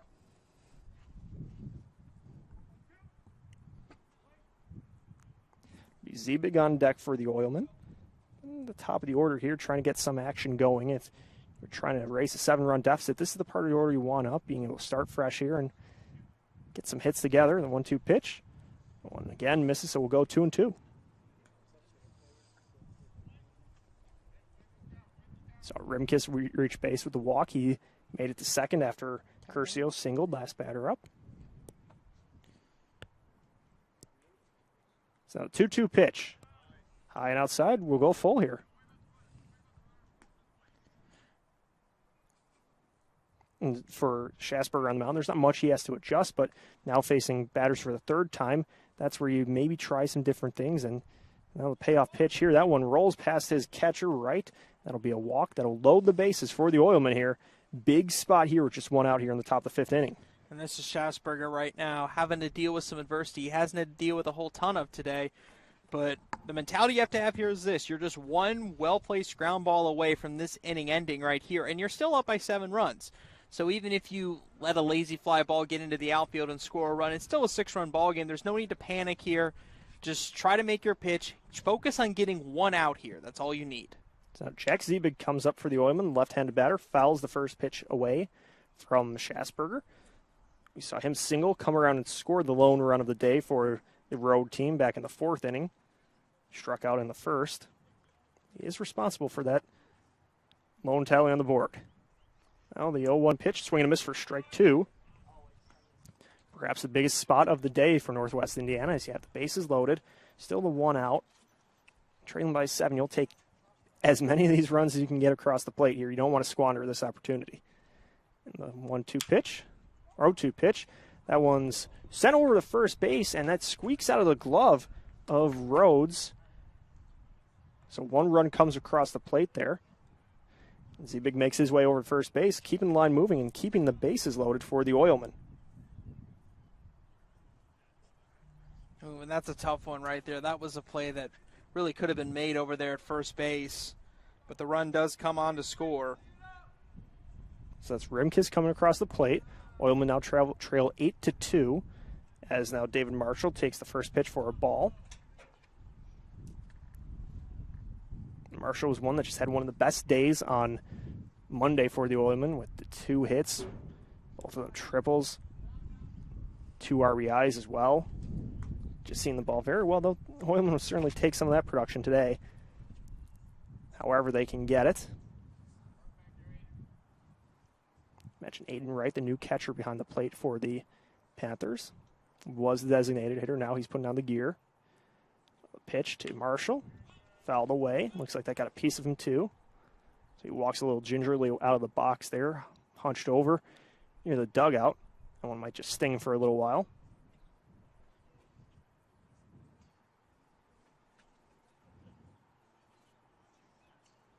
So we see now Wright and Schasberger talking things over on the mound, Trying to figure out how to get out of this bases loaded jam.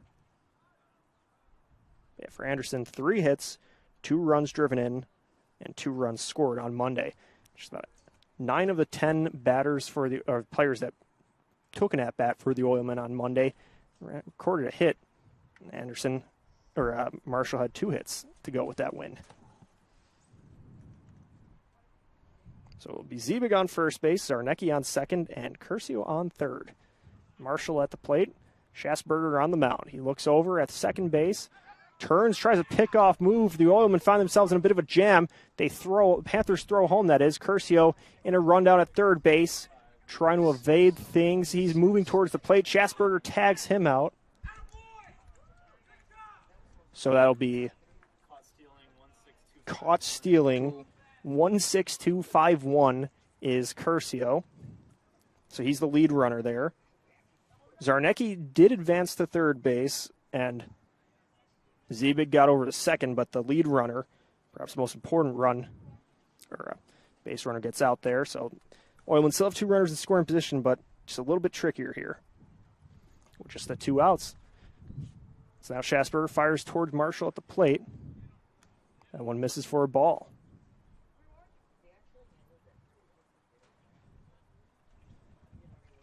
So good heads-up play by Schassberger there to make the throw over to second base as now he gets ready. The 3-1 pitch.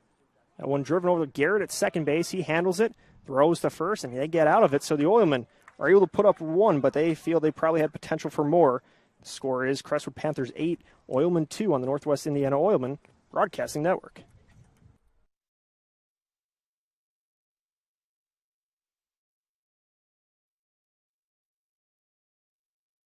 When you hire certified electrician contractors, you're getting the best. But just as important as our skill and expertise is our culture of safety. We know it's important to you, and we know it's important to them. Certified Electrician represents the NICA IBEW team, a team where safety and productivity go hand in hand. It's why our jobs finish on time and on budget. It's why owners that use us are repeat customers. Certified Electrician, working together, powering Northwest Indiana. That beach is just too hot. I mean, God, look at it. It's making the sand burn, the mouth dry, the skin cry. I mean, everything's just... Oh, there's Coors Light. Well, mouth desert, meet ice-cold beer. Mountain cold refreshment. That's chill.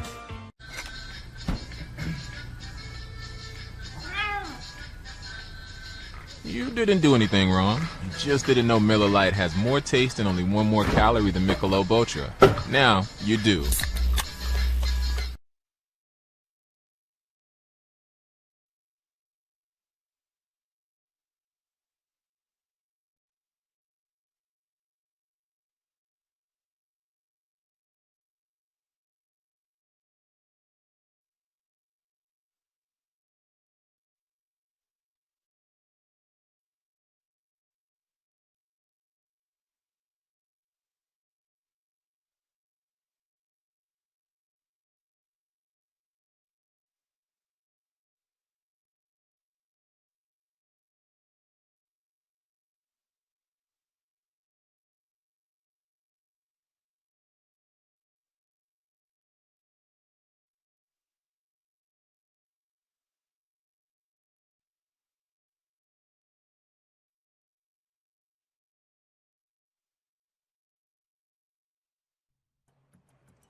So a new pitcher in the game for the Oilmen here will be Logan Strutz, the right-hander from Lockport Township. Plays collegiately at Trinity Christian. He'll be taking things over here in the bottom of the 5th inning with the Oilmen down 8-2. They put 1 run up in the top frame of that inning, but a good pickoff move limited the damage, and then a ground out. Then the Oilmen stranded some runners on, and probably their biggest offensive inning of the game so far, and weren't really able to capitalize it. And that'll be a new pitcher or a new batter as well as Charlie Schau comes in to pinch hit for Maury Garrett. We saw the Panthers made some substitutions or moved things around defensively last inning with Aiden Wright going behind the plate. They've already seen Loss come into the game for Staples playing right field, and now it'll be Schau. Takes the first. Charlie Schau making his Panther debut today, as a matter of fact. His first game, he is from Park Ridge, Illinois, just graduated from Maine South High School. And the 1-0 pitch, low for ball 2. So he's letting Strutz pitch around a little bit here. for Strutz. You're trying to keep the door shut on the Panthers here as they're already up 6 runs here as we're moving into the back half of this ballgame. You don't want things to get too out of hand as the count's 3-0 at the plate. 3-0 pitch. That'll be ball 4. So leadoff walk for the new batter making his Panther debut. Starts off the 5th inning here with a base on balls. They'll bring Peter Fusick in the top of the order up to the plate here. Fusick struck out last time up in the 4th inning. And Brandon talked a bit early in the game about turnover that we've had in this Panthers roster as that first pitch is in there for a strike. Fusick has played in every game thus far this season, came into today with a .267 average on the season. So this is a guy that's been very consistent in this Panthers team. One of 3 players aside from Janik and Garrett that have played all 5 games this season. And he swings and misses on the second pitch he sees from Strutz on the mound to make this an 0-2 count. So Strutz, after the leadoff walk, going right at the batter, Fusick at the plate. And the 0-2 pitch, swing and miss for strike 3. So Strutz records the first out of this inning. Again, we see that another time from Oilmen pitcher, leadoff walk, and then the strikeout to the second batter. Now, second time we've seen a pitcher continue this trend. Kind of one of those weird quirks you notice when you're looking at the scorecard today, I guess, as next pitch to Pena. That'll be called a ball. So 1 out and a man on here in the bottom of the 5th inning for Crestwood. If you Panthers fans want a bit of a sneak peek on some content you'll be able to get here coming up soon, I will be recording as Pena lines that one down the left field line. And that will be called fair. That rolls all the way to the wall in the corner. We see Shao rounds third. He comes across the plate. Pena pulls into third base where he is called safe as the tag's applied. So that'll be a 1-out triple to score a run for the Panthers. Great piece of hitting there by Pena. Nobody's able to get to a ball right down the line like that. Able to score a run, get that run back that you lost. It's 9-2. The Panthers just continue to add runs throughout the game. This time coming from Nico Pena, who gets on base for the 3rd time today. 2 walks and a triple. This time sending in a run as well. We talk about the big outfield here at Dowling Park. When a ball rolls out to the outfield like that, we can see the potential for more bases. We see another pitcher heading down the line in right field to the Oilmen bullpen. Back to my point about Nico Pena that I was making. As this one's chopped over to third base, gets past Famacanon. Pena comes across the plate to score, making it 10-2 Panthers. We'll get to that point at some point, I'm sure. Eventually we will. As Caleb Rhodes comes to the plate here, his team up 10-2. And this Panther team just unable to be phased here today. Just, no matter what the Oilmen try to throw at them, they throw a couple runs on the board to respond to them. And these are all the things that Coach Glenn has been talking about this team doing. They're finally doing it, and he loves what he sees. First pitch from Strutz to Rhodes, swing and a miss for strike 1. Let's say it's safe now to make my point about Nico Pena. But this Saturday, we will be recording our very first podcast for the Crestwood Panthers. Swing and a miss for strike 2. Nico Pena will be our first guest. We'll be recording it on Saturday, and then the first episode will be released sometime early next week, we're thinking. All right, looking forward to that one. So that's something for Panthers fans for you to look forward to. Getting to know some of the guys beneath the helmets, I guess you can say. And Rhodes goes down on strikes there. That pitch from Strutz goes beneath the bat as he goes swinging and missing on the breaking ball for the 2nd out of this inning. So with a runner on first base, Strutz finds some comfort there, getting the 2nd out. Both outs this inning have come courtesy of the strikeout, but Crestwood has added a pair of runs as that first pitch to Wright is called a strike. Wright started the day as the designated hitter. Now he's playing catcher, and it's down 0-1. Fouls that one away on the right side of the diamond. Last time up for Aiden Wright, he had that a walk that sent in a run. He singled home a run back in the 3rd inning, so he's had a productive day his last 2 at-bats. Just doing a good job of producing with runners on. This one in the dirt, so they make the count 1-2. Cabeza looks over at first base, doesn't make the throw. So 1 ball, 2 strikes, 2 outs here in the bottom of the 5th inning. Crestwood just tacking on the runs every time they come up.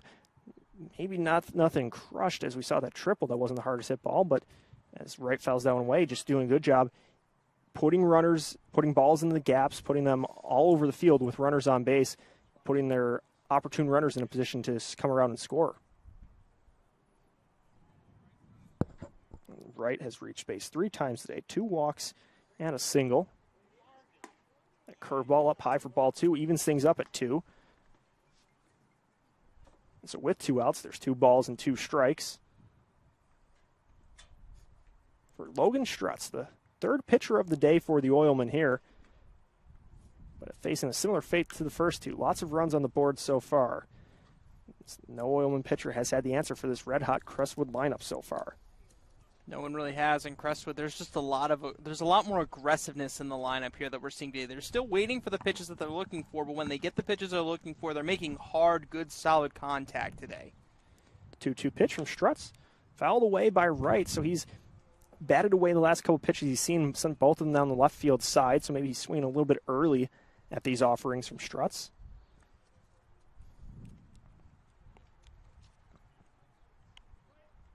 So we're in the bottom of the 5th inning here at Dowling Park. We'll see the Southland Vikings and Chicago American Giants playing here after the completion of this game.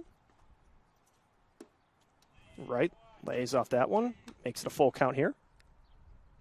But we saw that on Monday. It's one of the more fun things about some of these games at Dowling, the day game followed by the night game. You get to see the other team arriving. It just kind of has that unique feel of seeing some players from around the league come around, hanging out. It was like when professional sports were kind of in the bubble a little bit, and you could see the other teams hanging around some of these venues. Is now the payoff pitch to Wright in the dirt for ball 4. So that'll put 2 men on here and extend the inning for Crestwood.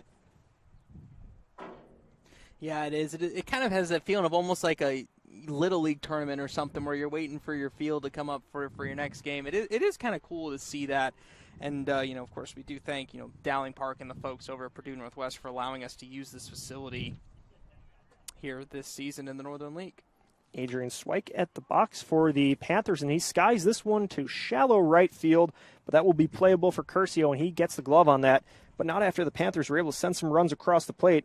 The Oilmen will have to get their bats to answer for those runs. They trail 10-2 after 5 here. You're watching on the Northwest Indiana Oilmen Broadcasting Network.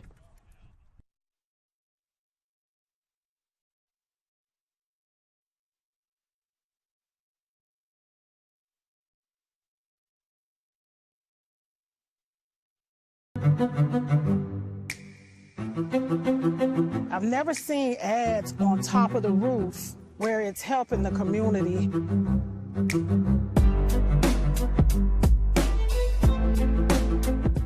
I am a success. I am the future. I am. I am. I am. I am. I am. I am. I am. I am. I am Ivy Tech Community College.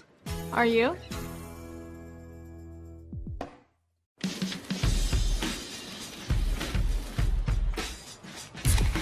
Light beer shouldn't taste like water. Miller Lite has more taste and only 96 calories. It's Miller time.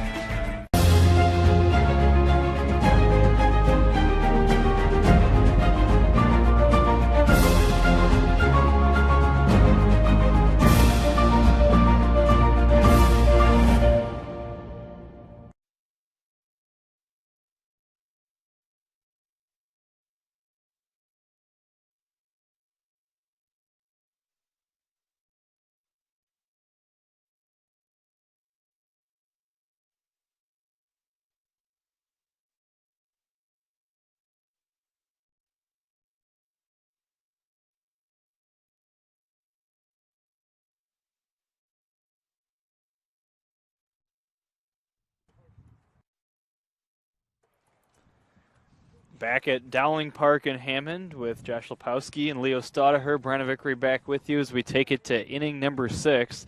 The Panthers have opened things up a bit. They lead the Oilmen by a score of 10-2 as we continue along here. Schatzberger still pitching for the Crestwood Panthers. They've gotten quite the outing out of him, Leo, so far today.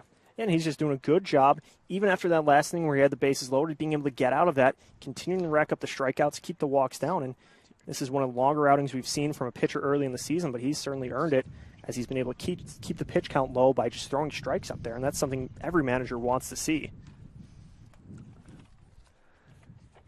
Garrett has left the game. I believe here Shao has come on to play third, and Swike has moved over from third base to play second. But still the same pitcher on the mound as we talked about for Crestwood, and Schasberger's strike, or pitch I should say, is delivered downstairs for ball one. 1 ball and no strikes on Chaz Clark.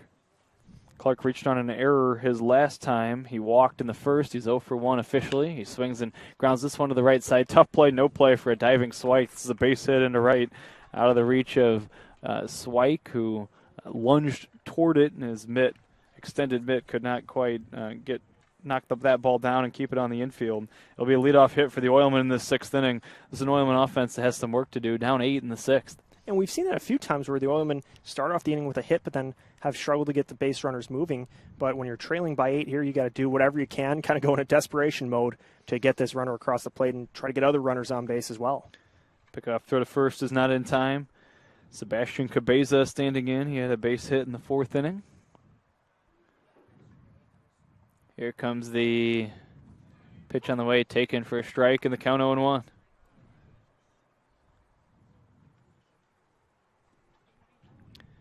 No balls and a strike on Cabeza. His hit in the 4th was his first hit of the summer season. There's the 0-1.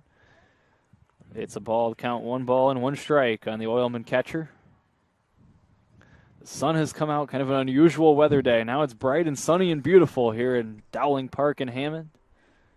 Here comes the 1-1. Taken for a ball. Earlier we had to dodge a few raindrops. It's no longer an issue. It was actually sunny when we first got to the ballpark, and then it was very overcast and cool at game time. Then a few raindrops at about 2 o'clock, and now dry and sunny. And look out inside, and this hits Cabeza. 2 base runners to begin the Oilman 6th. That's exactly what the Oilmen need here, as outs are getting more limited. Get the base runners, continue to get them on, as we see now 2 on to start here on a day where it feels like we've gone through a couple seasons at once. But pretty solid pace of play here on the for both teams. Mike Freitas is going to come up to the plate next. Busy day in the Northern League. It'll be Lake County and Joliet in a doubleheader out of Joliet at LaFun Stadium in Carroll Stream.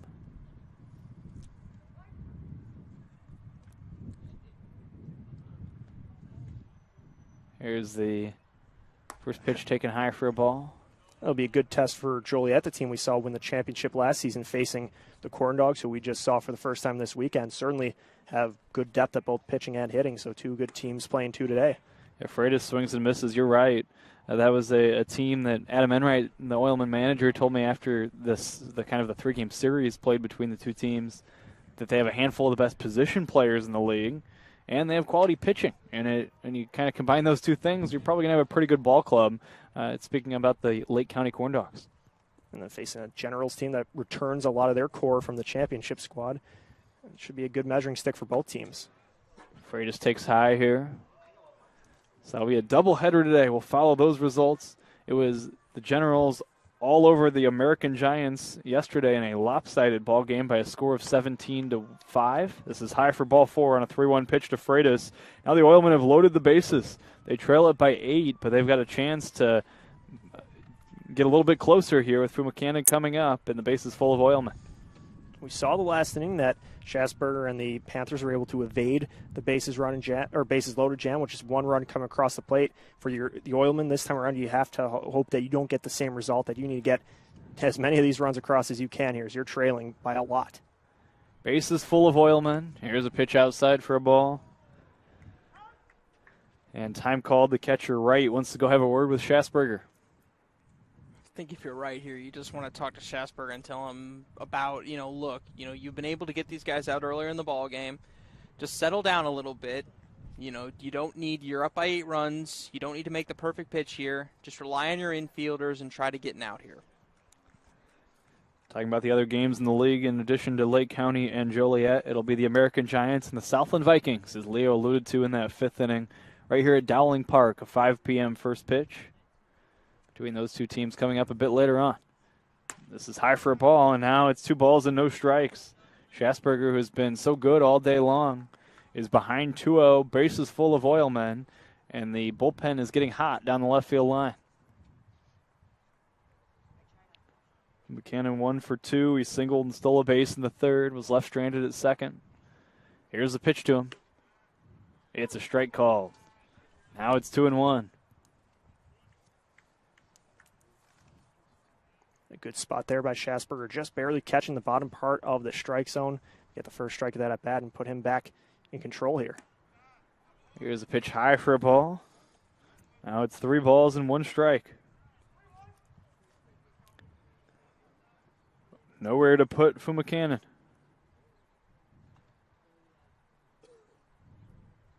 And he takes low and outside ball forward, forces in a run. The Oilmen get a little bit closer. It's a 10-3 ball game. Give Buchanan his 3rd run driven into the season as he works a bases-loaded walk. Clark comes in and scores. We've got a trip to the mound here from Devontae Glenn. We'll see if he wants to make a move. It was a strong start for Schasberger. He has lost a little bit of control here, and we'll await the decision as the Panthers are going to bring the full infield out to the mound, and Glenn's going to talk things over with his troops. And the decision to bring Schasberger out for the 6th inning, it's one of those ones you look at, team's up by 8 runs, he's been pitching solid. Even if he doesn't have the command or control, you have a little bit of a cushion where you can maybe spot the Oilmen a run here, but with 3 men on and nobody out, this is where you have to maybe worry about going to the bullpen a bit earlier. And keep in mind, you are also in day 3 of 4 straight days in which you are playing, so no off days in between for the Panthers here for this few days of a stretch. So you're a little bit thin down in the bullpen, thinner than probably you normally are. Glenn sticks with him here. Base is full of Oilmen. The Oilmen coming off an off day themselves yesterday, but again, Crestwood was in action against the Vikings yesterday. This is inside for ball 1. Crestwood losing that game by a score of 6-2 right here at Dowling Park. Rimkus, the batter, and he stands in with a count of 1 ball and no strikes. He takes a strike and the count evens. A single started this inning for Chaz Clark. Since then, 3 straight free passes, a hit batter and 2 walks. Here's a strike call. Rimkus thought it was upstairs, and the count 1-2.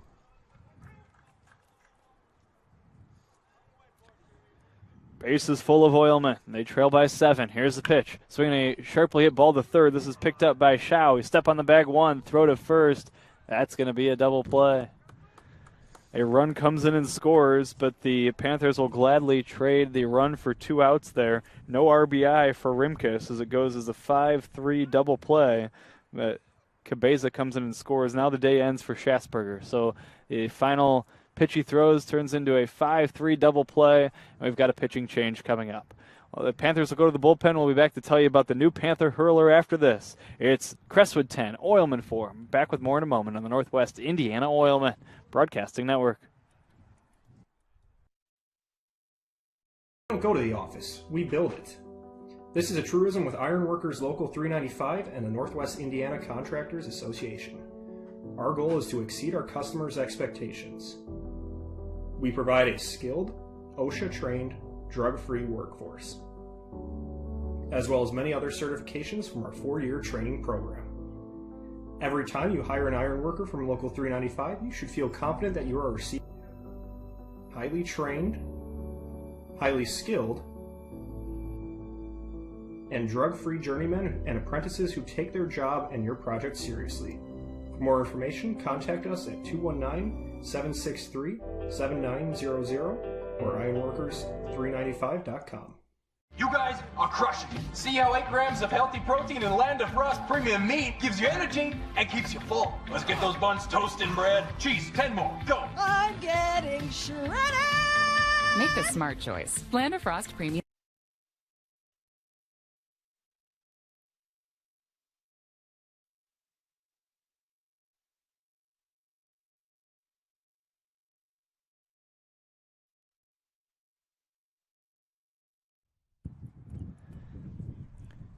Back at Dowling Park in Hammond, right-hander Jacob Cook is completing his warm-up tosses as the Panthers have gone to the bullpen here in the 6th inning. 5 2/3 innings from Schasberger, the starter, and Leo, pretty solid outing for the Crestwood starting pitcher. Yeah, that's one we really have to be impressed with either side of this game, where he was just doing a good job throwing strikes, packing up the strikeouts. It looked like the first time through the order, the Oilmen really weren't able to get any kind of contact going against him.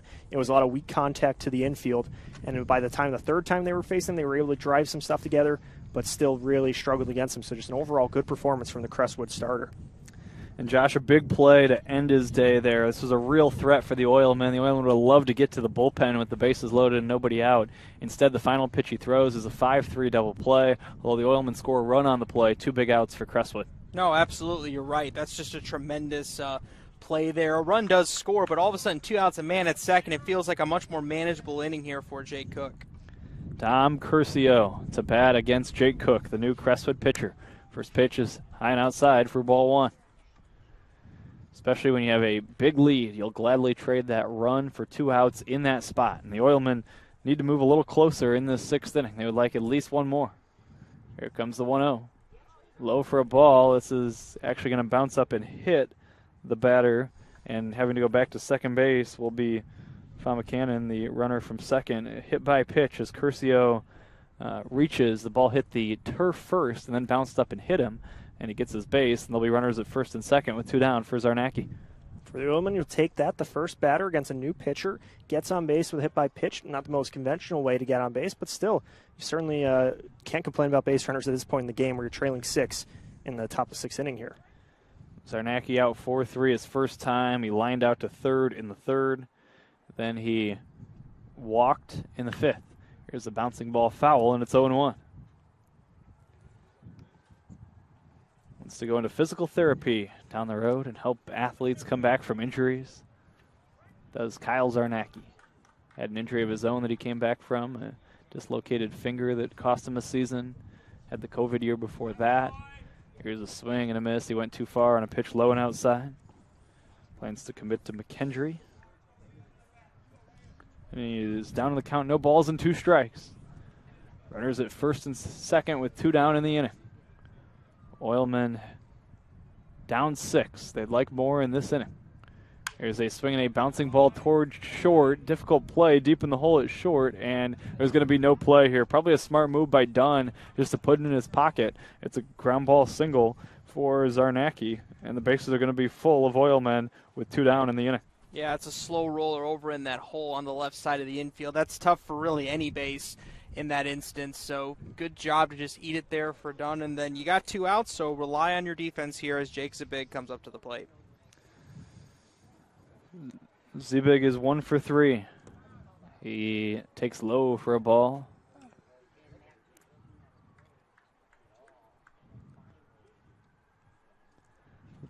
He has entered the day, as we talked about, with a .833 batting average. Here's the 1-0. This is high for a ball. 2 balls and no strikes. There's nowhere to put him. See the Oilmen doing a good job just continuing to extend this inning even with 2 outs, putting runners on base, threatening to score more runs here. 2-0 is swung on and popped up. This is playable for the center fielder, and underneath it making the catch as Fusak, and the inning ends. Well, a big out there to retire the side for Cook as the Oilmen settle for the 2 runs. They do it on 2 hits and leave the maximum. After 5.5, it's now Crestwood 10, Oilmen 4 on the Northwest Indiana Oilmen Broadcasting Network.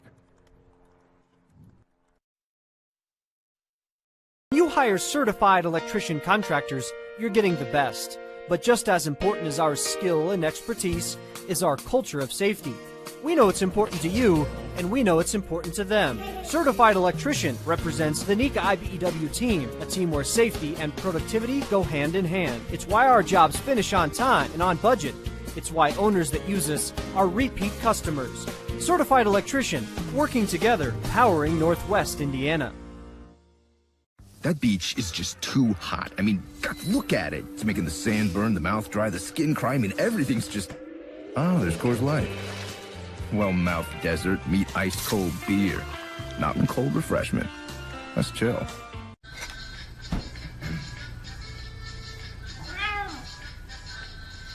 You didn't do anything wrong. You just didn't know Miller Lite has more taste and only one more calorie than Michelob Ultra. Now, you do.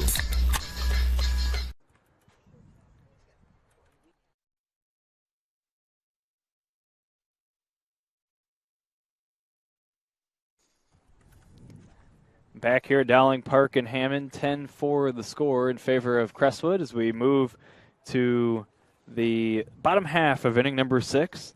There's a new pitcher on for the Oilmen, Leo, as they dip into the bullpen again. Caleb Deal comes in here. He'll be the 4th Oilman pitcher of the day. And Deal's been someone that Adam Enright's relied upon in the early part of the schedule, has done a good job pitching on the bullpen. And when you look at it, where you only threw 2 pitchers on Monday, then you had the day off yesterday, you can kind of afford to go into your bullpen a little deeper. You do have more games coming up this week, but this is the advantage of having some of that rest from the past couple of days and the early game today, now being able to use Deal here. And Josh, the Oilmen sending 8 men to the plate in that last half inning, but they settle for just the 2 runs, and a nice job by Cook to come in and limit the damage. Good job by Cook really to come in and limit the damage, but Schassberger was the one that got that big double play there, which is a great way to end his start. He's going to end up with 4 runs on his score sheet, but still a very good job getting good, timely pitches and putting the Panthers in a good position to win. That's something that Glenn talks about pitchers doing a lot. He loves pitchers that put his team in a position to win, and that's exactly what Schassberger has done today. Laos is 2 for 2, and he stands in right here against Caleb Deal, the new pitcher for the Oilmen, who we saw go just a third of an inning and allow 5 runs in Sunday's game. We'll see if the sidearmer can bounce back as he delivers a pitch upstairs for ball 1. But if there's one thing we learned on Sunday, it's that no deficit is too large to see overcome here in the Northern League. 1 ball and no strikes. Here's the pitch taken for a strike, and it's 1-1 as the Corn Dogs rallied from down 7 in the 8th inning to beat the Oilmen in just stunning fashion. One of the more stunning defeats we've ever seen for the Oilmen, to blow that big of a lead that late in the game and lose 14-12 on Sunday. This one bounces in there, blocked by the catcher Cabeza, and the count tilts in favor of the hitter, 2 balls and a strike. So that tells you anything can happen. You're into the bullpen now of Crestwood, and the Oilmen are certainly far from down and out in this game. And that's one of those tough losses where it's hard to move on from for the Oilmen. But if anything, now you could take that motivation. If it happened to us, we could do it to another team too. And that's what they're hoping for here. Is we've seen around the league that sometimes no lead is safe. That just 1 big inning is all it takes to completely turn a game on its head. 3-1 here on Laos. This is a much different matchup than the first 2 between these 2 teams. The Oilmen had not only won both games over Crestwood this season as the sidearmer's pitch is grounded foul. We go full at 3-2. But they've done so in just dominant fashion, beating Crestwood by a combined score of 21-1 over the 2 games. That's Crestwood coming out now, seeing the Oilmen for the 3rd time, making some different adjustments here. Obviously, the hitting was tremendous on Monday, and so now they've been shutting down their bats and doing a good job of forcing walks against the pitching staff as well. Here's the pitch. This is swung on and fouled out of play right side, and it remains full at 3-2.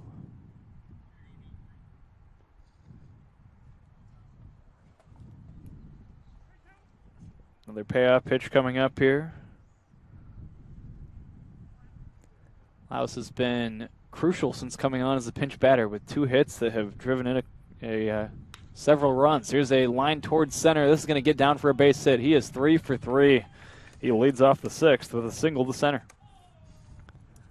Great day today here for Laos, seeing him square up the ball. All 3 times he has been up to bat and has been able to have 4 RBIs, a 3-hit day for him. Absolutely tremendous, bringing up Hobbs done. The Oilmen and these Panthers not only already playing for the 3rd time this season, but they have 2 more matchups before the Oilmen open up the home slate next Wednesday. There are 2 more trips to take on the Crestwood Panthers in a road environment for the Oilmen. This is high for a ball. That'll be Sunday, and then again on Tuesday.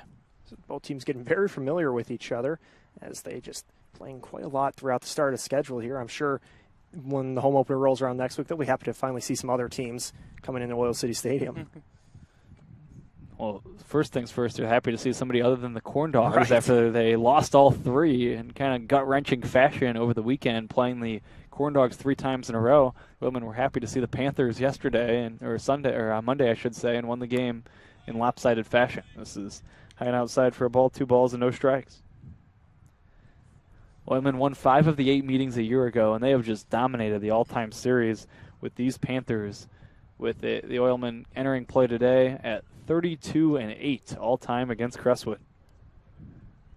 Here's a line drive caught by the first baseman, Freitas. Step on the bag, 2. It's a double play. A hot smash off the batted done into the glove of Freitas, and nothing Laus could do as he was caught off that first base bag. It's an unassisted double play for the Oilman first baseman, and just like that, there's 2 outs and nobody on. Freitas just sticking the glove out there and saying, look what I found, and stepping on the bag, retiring 2 players with just one motion there and putting his pitching staff in a good spot there. This is Shao, I believe. Shao standing in for the first time, and look out, he gets hit by a pitch.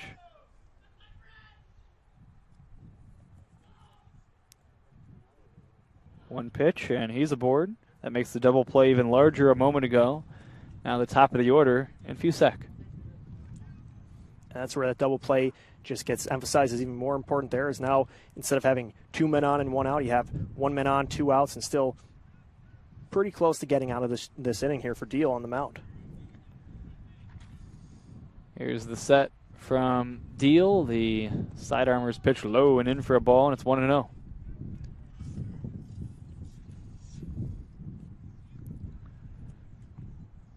Fusek, 1 for 4. The ball game so far. The next pitch, taken for a strike, and the count evens at 1-1. But it's a Panther team that's gotten better. The Oilmen had really dominated the series before last season. When they first joined the league, the Panthers were lowly at the bottom of the standings. They had some really rough years. They reached the playoffs a year ago. Here's the 1-1. Low and outside for a ball, blocked by the catcher Cabeza, and it's 2-1.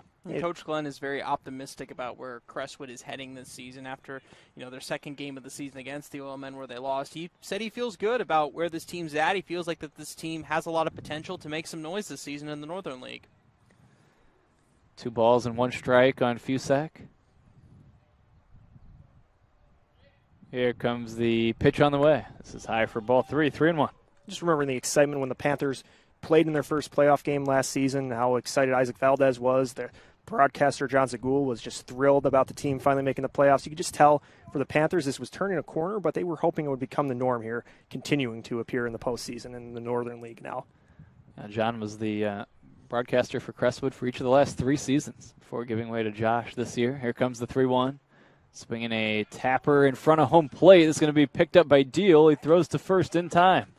Nice job by Freitas to receive the high throw successfully, and the inning ends. 1-3, the putout goes. No runs, 1 hit, 1 left for Crestwood in the 6th. We take it to the 7th, 10-4 Panthers on the Northwest Indiana Oilmen Broadcasting Network.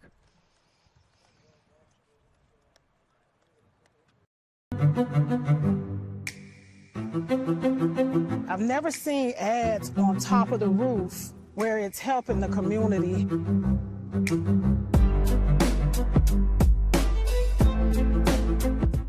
I am a success. I am the future. I am. I am. I am. I am. I am. I am. I am. I am. I am Ivy Tech Community College. Are you?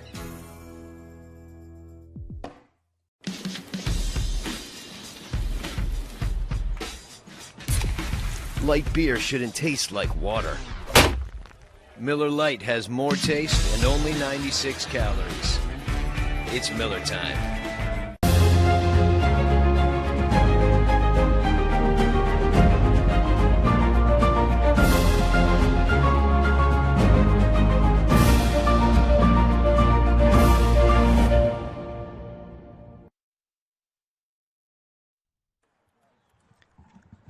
It'll be the middle of the Oilmen order, 4, 5, and 6, as we take it to inning number 7. A 10-4 game. Nice job by Deal to put a 0 on the board a moment ago. From an Oilman standpoint, that felt much needed. And now, Josh, it's up to the Panther bullpen as Schasberger has done his job. He exits in position for the win, but there are still 9 outs left to get for the Crestwood Panthers. There is, and Jacob Cook knows everything about getting 9 outs. First game of the season against the American Giants. 3 hitless innings to finish off that victory on opening day. Here's a swing and a miss by Marshall, and the count 0-1. Marshall 0 for 2. He had a sac bunt in the 4th. He takes low. Count evens out on David Marshall at 1 ball and 1 strike. Here comes the right-hander back, and Cook's pitch is high for a ball, 2-1. And Jacob Cooks needs to think about the fact that, like Schasberger just did, it's a 6-run ball game. Focus on getting outs. Don't focus on too much more than that. It's upstairs for a ball, 3 balls and 1 strike. Well, it's getting later here in the ball game. This is a pitch taken for a strike. We go full at 3-2. Leo, it's the return of an old favorite. This date in Oilmen history. I'll tell you about it. Tell you about some things that happened on this date. Here comes the 3-2. Swinging a foul off to the left, out of play. And it was a big one. It's actually a very, very big anniversary for the Oilmen here today. Talk about this day all the time, and never more appropriate than today to reference it. Here comes the payoff pitch. Swing and a miss, strike 3. Marshall is out on strikes. Second time he's been out on strikes today. He was 0 for 2 against the starter Schasberger, and now Cook strikes him out swinging for out number 1 here in the 7th. I'll bring up Chaz Clark. It was 10 years ago today that the Oilmen played the first game in the history of the franchise on June the 1st, 2012. Here comes the pitch. Taken for a strike by Clark, 0-1. Clark has reached base twice. He also reached on an error. 1 for 2 officially. Has been on the base paths all day long. The 0-1 swing and a miss. He went after one downstairs, and now ahead is Cook. No balls and 2 strikes. The Oilmen fell to the DuPage County Hounds that day at Benedictine University by a score of 7-4. Jack Cinnamon had 2 hits. I was there. Here's the 0-2. High for a ball, 1 ball and 2 strikes. The first ever Oilmen game. It's hard to believe. It's been a decade, 10 years ago today. Here comes the 2-2. Swing and a miss, strike 3. Cook with back-to-back strikeouts to begin the 7th, and that'll bring up Cabeza.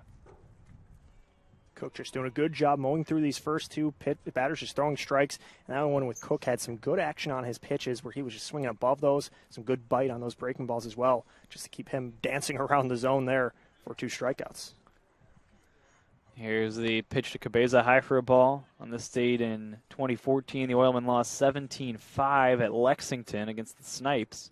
It was the largest margin of defeat in Oilmen history at that point. 2015 was a significant date. This is ball 2, 2 balls and no strikes. It was the first game under manager Adam Enright on this date in 2015. He had been an assistant coach the first 3 seasons.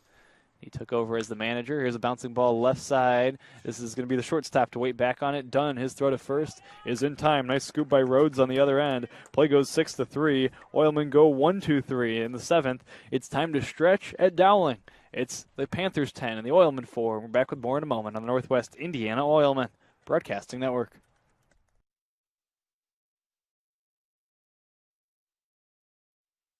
We don't go to the office. We build it. This is a truism with Ironworkers Local 395 and the Northwest Indiana Contractors Association. Our goal is to exceed our customers' expectations.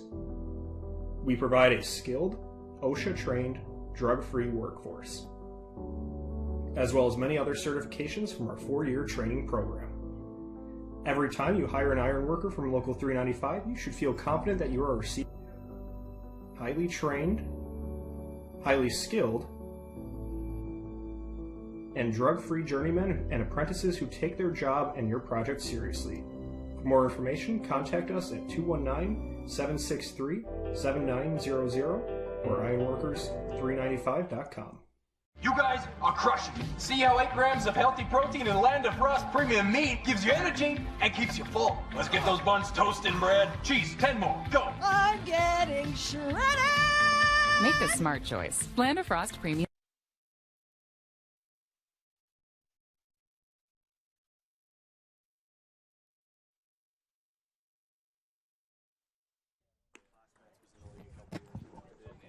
Back here for the continuation of play as we get you set for the bottom of the 7th inning. They've stretched out here at Dowling Park in Hammond as we go to the last of the 7th, 2, 3, and 4 in the order here. Deal is back out there working for the Oilmen on the mound. We'll finish up with this date in Oilmen history as we move through this 7th inning with the Oilmen trailing by a score of 10-4 against the Panthers here today.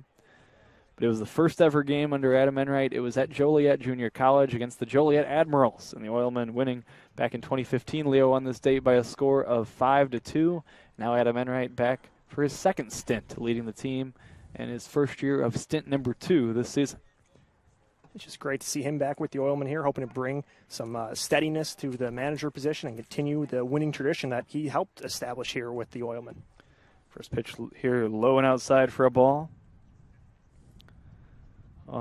This date in 2018, the Oilmen fell 7-1 at Southland. A great pitching performance from John Hendry, who is the son of former Cubs general manager Jim Hendry for the Vikings that day. Here's the 1-0 taken for ball 2, 2 balls and no strikes. And that's all I got. It's this date in Oilmen history. I'd like to do it late in the game around the 6th or 7th inning, each and every ball game over the course of the season. 2 balls and no strikes on Pena. This is outside for ball 3, 3 balls and no strikes.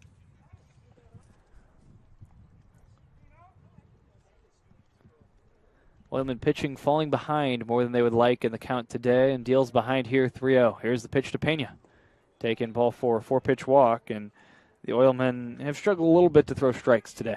And that's something Crestwood has really taken advantage of, is just something like that. You saw the 4-pitch walk. They're not going to swing at stuff outside the zone. They are a very disciplined team at the plate, not chasing pitches low or away, and just making the Oilmen pitchers work and throw around and put them on base with the walks there. Janik standing in 10-4 in favor of the Panthers. Here comes the pitch from Deal. This gets by the catcher Cabeza, and down to second safely is Pena. He moves into scoring position here.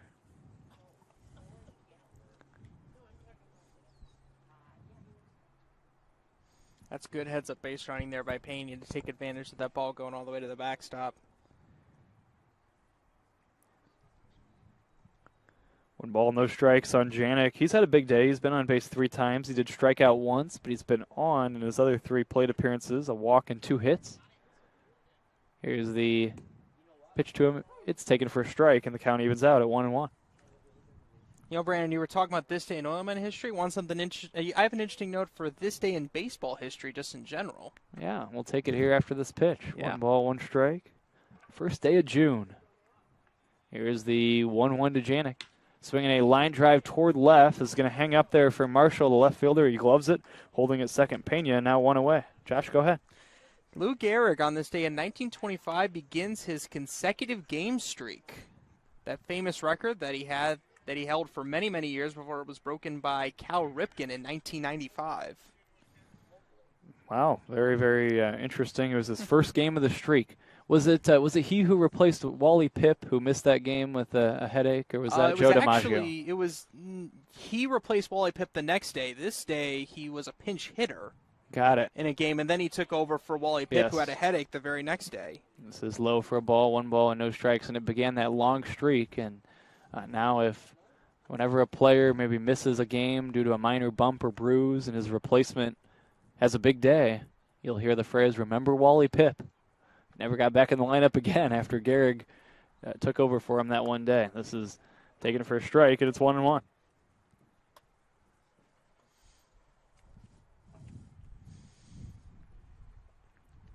One out, runner at second base, Pena.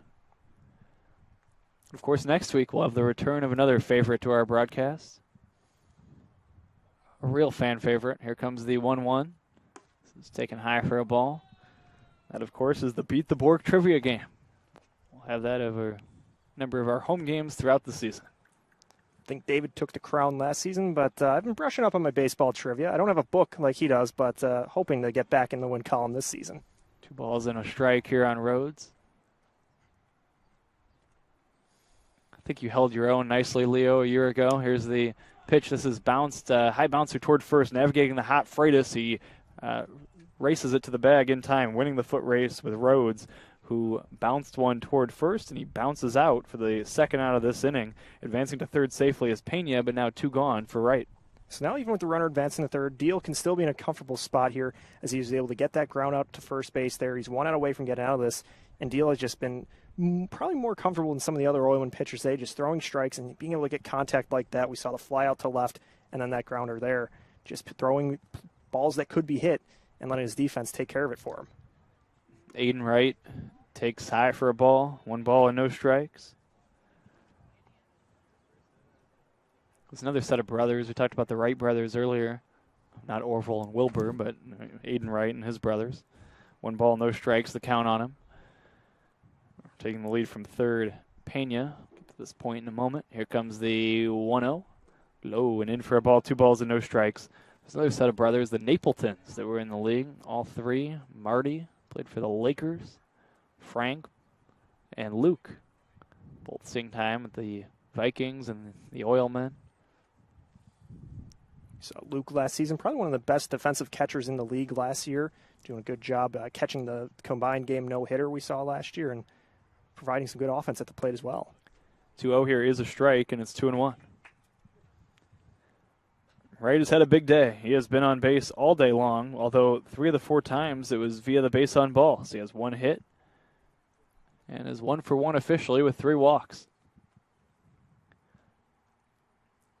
Here's the 2-1 to Wright. This is taken high for a ball.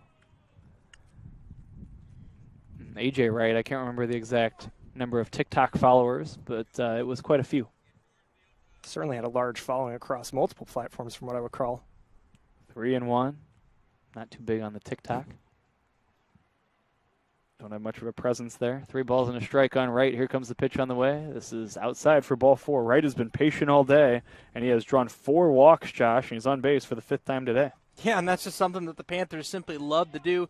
That's his 4th walk of the day. Nico Pena has drawn 3. Connor Janik also has a walk today, and so does Caleb Rhodes. So a lot of walks today here drawn by the Crestwood lineup. And that's something they simply love to do. I think they had 14 in their first game or like 14 in their second game. Ridiculous amount of walks for Crestwood this season.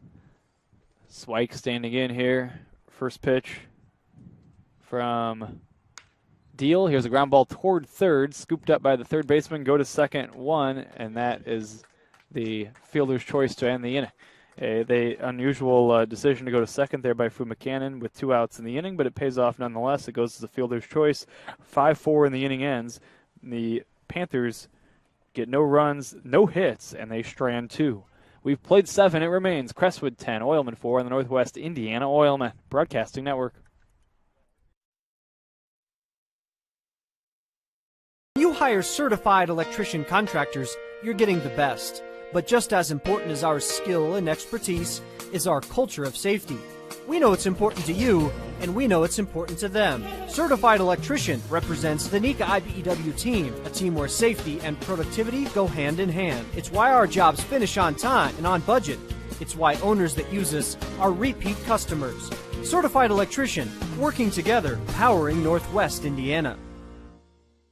That beach is just too hot. I mean, God, look at it. It's making the sand burn, the mouth dry, the skin cry. I mean, everything's just...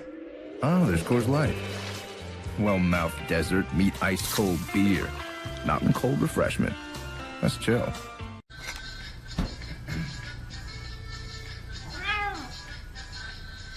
You didn't do anything wrong. You just didn't know Miller Lite has more taste and only 1 more calorie than Michelob Ultra. Now, you do.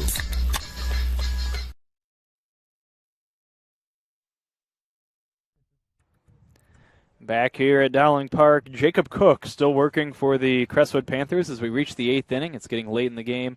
And you heard Josh touch on a moment ago the strikeouts the walks, I should say, drawn by Crestwood batting so far today. And the flip side of that is Oilman pitching maybe hasn't thrown enough strikes over the course of the day, Leo. No, that's something that really adds up over time as we see a lot across the board in this league where if you're struggling to find the strike zone, hitters are going to take advantage of that because we saw Crestwood, they've kind of gone to a more complacent approach at the plate where they're not chasing things, they're not getting too aggressive, and they're just letting those balls add up and get on base with the walks. We've seen Aiden Wright get on base multiple times by the free pass. There's a tip into the mitt of Wright by Freitas. No balls in 1 strike after the swing and the miss. Coming back quickly and delivering the 0-1 low and outside is Cook, and the count evens at 1 ball and 1 strike. The Oilmen really working on approach at the plate the last few days. There's been a lot of instruction from manager Adam Enright and a lot of work with his team offensively, trying to have the right approach up there and go up there with an aggressive approach, trying to not just lash out soft singles, but to hit the ball hard and try to hit a few gaps somewhere, but here Freitas strikes out swinging. And that was really what seemed to be working on Monday's game, was that they were being able to get the extra base hits, that they weren't relying on singles, that they weren't trying to string things together. They were just getting big hits to clear the bases and deposit the ball everywhere in this larger outfield, but that just hasn't been working as well today. This is taken for a strike from McCannon, the count 0-1.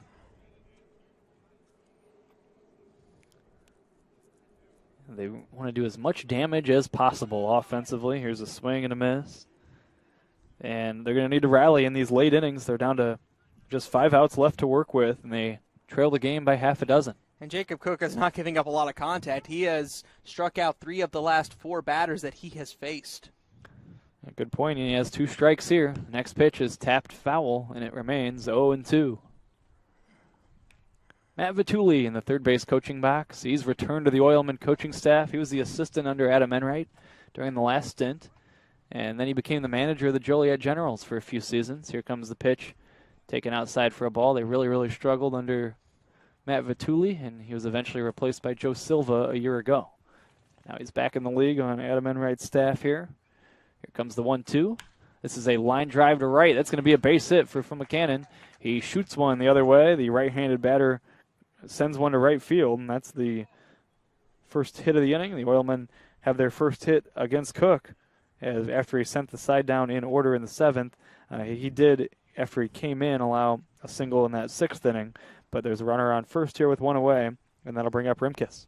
That's what the Oilmen are going to have to continue to keep doing here, is just putting runners on base, getting hits by whatever ways they can. Here's a bouncing ball toward third, foul. And it's 0-1 on Rimkus. Rimkus, high-intensity guy, wants to hit for a high average this summer and be the type of guy that can get the team going. Business major, playing second base for the Oilmen. He swings and misses here, and it's 0-2. And he was actually hit in the head with a pitch in the game on Sunday, and he left that game, so it's good to see him healthy and in the Oilmen lineup today. Nolan Rimkus. Here's a swing and a miss for strike 3. Might have a chance to reach, and no, actually he's out automatically because first base was occupied at the time the pitch was thrown. It's a wild pitch. Advancing to second on the wild pitch is from McCannon. Rimkus is out on strikes. That's the 4th strikeout recorded by Cook, all in the last 2 innings, and the top of the Oilman order will bat with a man in scoring position, but now 2 down. And that's exactly what you want to do here if you're Jacob Cook, is you want to try to limit the amount of traffic that has been on the base pass, because the Oilmen, as you know, are a very dangerous team offensively when they get runners on the base pass. He's done a good job of that today. Here's a pitch to Curcio. He looks at one off the plate away for ball 1.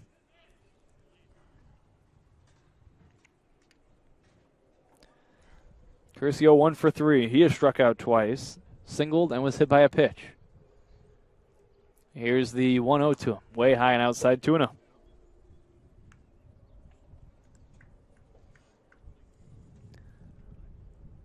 Good to have you with us. We know it's an early start time. Maybe many of you not able to make it out to the ballpark today and instead streaming it from your office. Here's a pitch taken outside for a ball, 3 balls and no strikes. We're available on JED TV, on AM 1230 WJOB, on Region Sports, and on the Oilman Facebook page. It's the Oilman Broadcasting Network, the 3-0 to Curcio. It's a 4-pitch walk. So a 2-out walk extends the inning here. Now runners at first and second. Kyle Zarnacki will have a chance, and the Oilmen would love to do some damage here in the 8th. That was a good eye there by Curcio on that 3-0 pitch. That one just barely missed the inside corner of the strike zone there. He laid off it, took his base there, and continues this inning for his team. Top of inning number 8, the American Giants and Southland Vikings starting to arrive as they will play next. Here's a swing and a miss. Out on strikes, or I should say that's strike 1 to Zarnacki. Down in the count 0-1 is the Oilman designated hitter, and it's 0-1.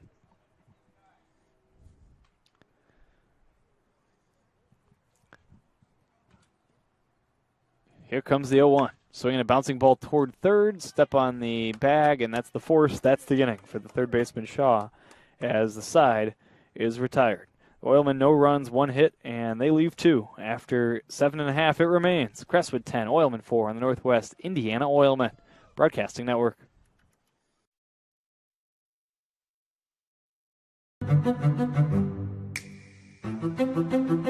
I've never seen ads on top of the roof where it's helping the community.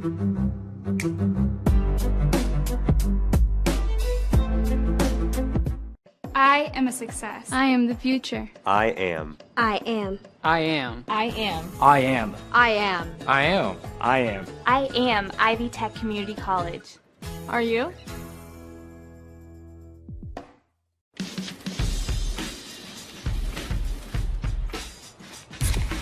Light beer shouldn't taste like water.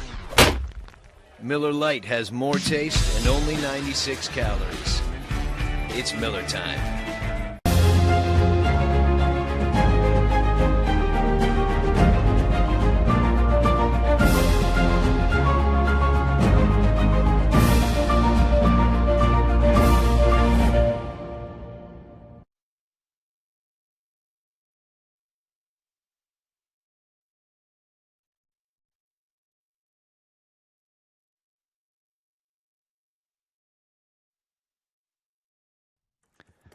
I have some changes to tell you about for the Oilmen as we take it to the last of the eighth inning.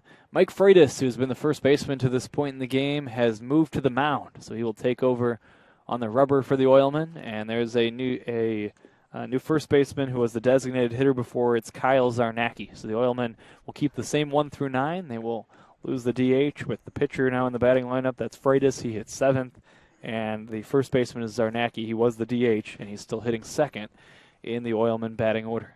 As we go to the bottom of the 8th inning, Freitas was really impressive in his inning of work on the mound against the Corn Dogs this weekend when he struck out the side and was a part of a game where the Oilmen bullpen was the bright spot on Saturday's ball game, keeping the Oilmen very much in the game. The Oilmen had some real chances late in the game. They couldn't capitalize in the 8th and 9th inning against Corn Dog pitching. It was part of a pair of ball games where the Corn Dogs outscored the Oilmen by a score of 10-1 over the Thursday and Saturday games combined. But Freitas was a bright spot, and we'll see if he can put another 0 on the board here, Leo. And Freitas had another good inning of relief against Joliet in the season opener back on last week's Monday game. So he has 2 solid performances, looking to build off those and keep the Oilmen in this game, still trailing 6 here, possibly going up to their last at-bats next inning. And to work a quick inning, he'll have to first get through Alex Loss, who has really had a big day ever since coming on as a pinch hitter. Josh, he's 3 for 3. He's 3 for 3, and this is a guy that's only playing in his 2nd game with the Oilmen, and he also came in after Malik Staples went out with an injury. So, came off cold off of the bench and was ready to play, and has 4 RBIs today.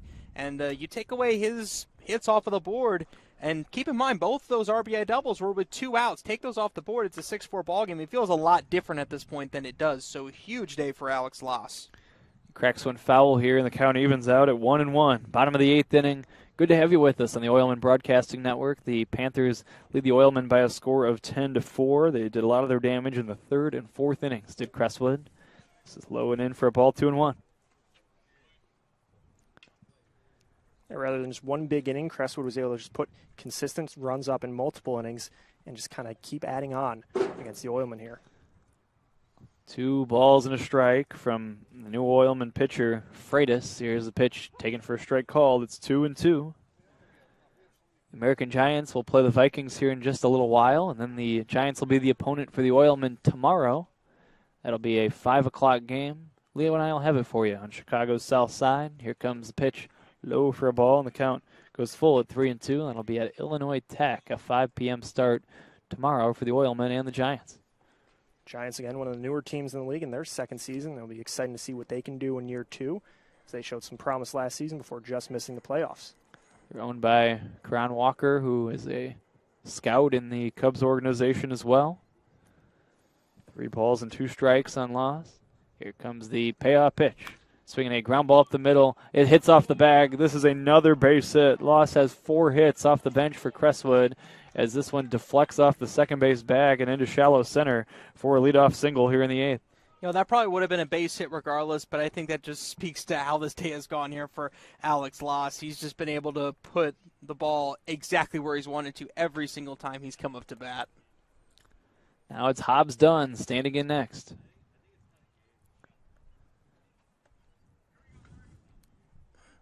Runner at first, nobody out here in the bottom of the 8th inning.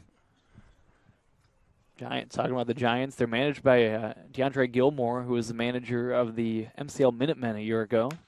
Here's a pop fly shallow right, and this is going to be not caught by a sliding Rimkus, the second baseman. He slid for the ball, and I think you have to give a base hit there. Probably a ball that could have been caught, but any time a player is sliding or diving for a ball, you pretty much have to credit a hit. And so this falls in. Rimkus going out, slid for it, had it hit off his glove, but it goes as a bloop single for Hobbs Dunn. Anytime you have a little pop fly like that on an overcast sky like this, the ball kind of blends in. It's a tough play to make if you're an infielder or an outfielder. This is low for a ball to Shao, and it's 1-0. And now time called as Cabeza. Leo's going to go have a word with Freitas. Yeah, and Freitas just looking for his first out in the inning here, as that one was a tough play for Rimkus to make, as it looked like it was maybe going to carry further. He had to cover a lot of ground and slide under that one, but Freitas at least is throwing strikes on the mound. We see 2 pieces of contact here, but just 2 trickier plays for his defense to make behind him has resulted in 2 base runners. Yeah, you're right. I mean, they have not hit the ball hard against him by any means. It was a ground ball through the center of the diamond that deflects off the bag, not a hard hit ball, and then a little pop fly that kind of is just in the wrong spot. The second baseman shaded over near the bag and had to move out and cut toward shallow right, slid for it and couldn't hold on, as this is high and outside to Shaw. And that results in a jam. Runners at first and second. The Oilmen trying to keep the deficit at 6 with just 3 outs left for their offense to work with.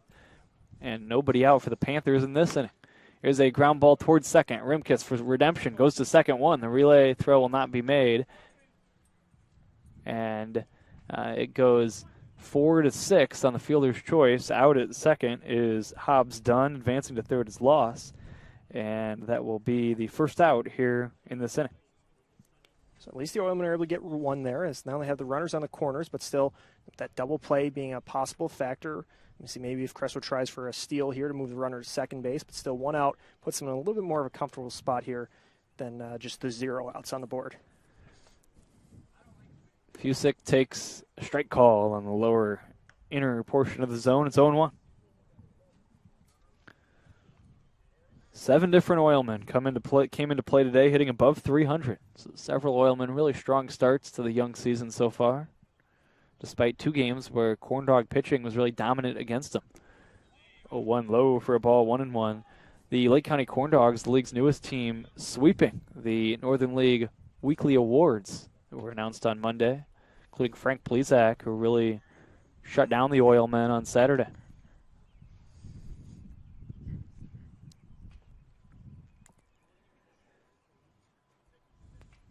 Fusick batting with a count of 1 ball, 1 strike. Here's the pitch, swing and a miss. He went too far, and the count is now 1-2.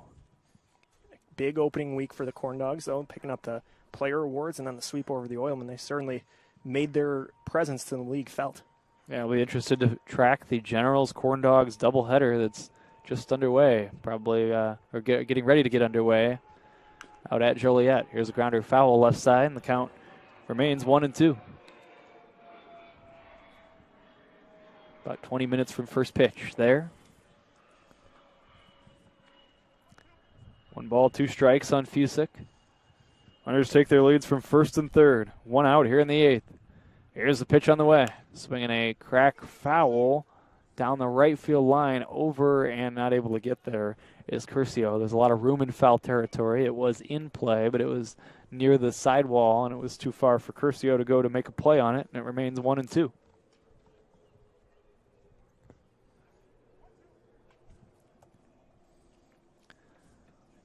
After this game wraps up, we'll have the post-game show, and Leo will have it for you. And then after that, you can tune in and listen to Kevin describe the Vikings and the Giants over on the Vikings Facebook page. Here's his taken for strike 3 called. Fusick out on strikes for the second out of the inning. A snap throw to third, back to the bag safely there is Loss. And there's 2 outs for Pena. Freitas just sticking with it there, getting the strikeout, now 2 outs in the inning. He's just trying to keep the Oilmen in this game, still trailing 6, do whatever he can to get his bats up to chip back into this game. Pena standing in with runners at first and third. Here comes the pitch on the way. This is swung on and lifted foul out of play right side. No balls and a strike on Pena. Oilmen trying to avoid falling to 3-4. Crestwood trying to up its record to 500 at 3-3.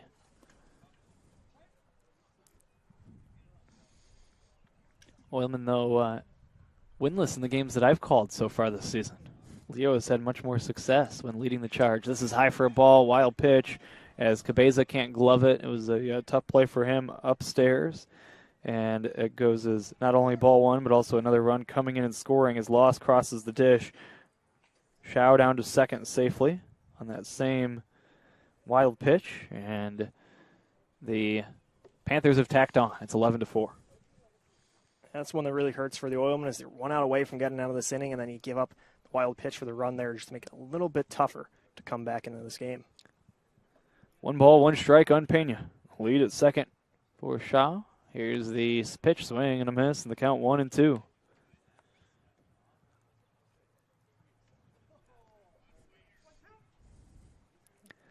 See if they can keep it at 7 here in the 8th. It'll be the 3, 4, and 5 hitters, the heart of the Oilmen order, due up in the 9th inning. This is low for a ball, 2-2 on Nico Pena. Pena tripled and drove in a run in the 5th. He has drawn 3 walks.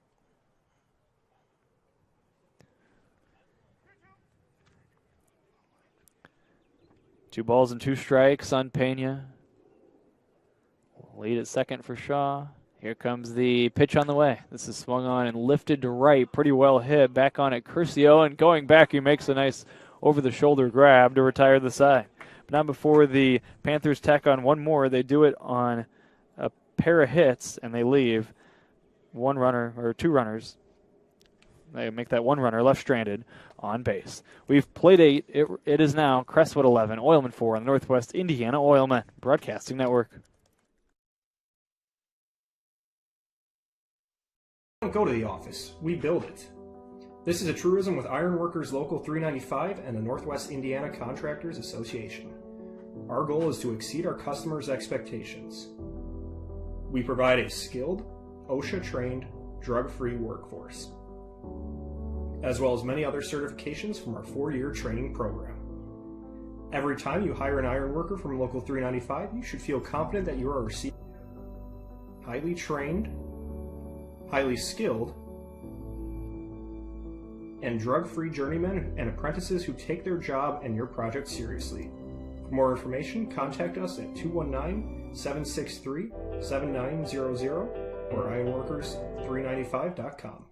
You guys are crushing it. See how 8 grams of healthy protein in the land of frost premium meat gives you energy and keeps you full. Let's get those buns toasted and bread. Cheese, 10 more. Go. I'm getting shredded.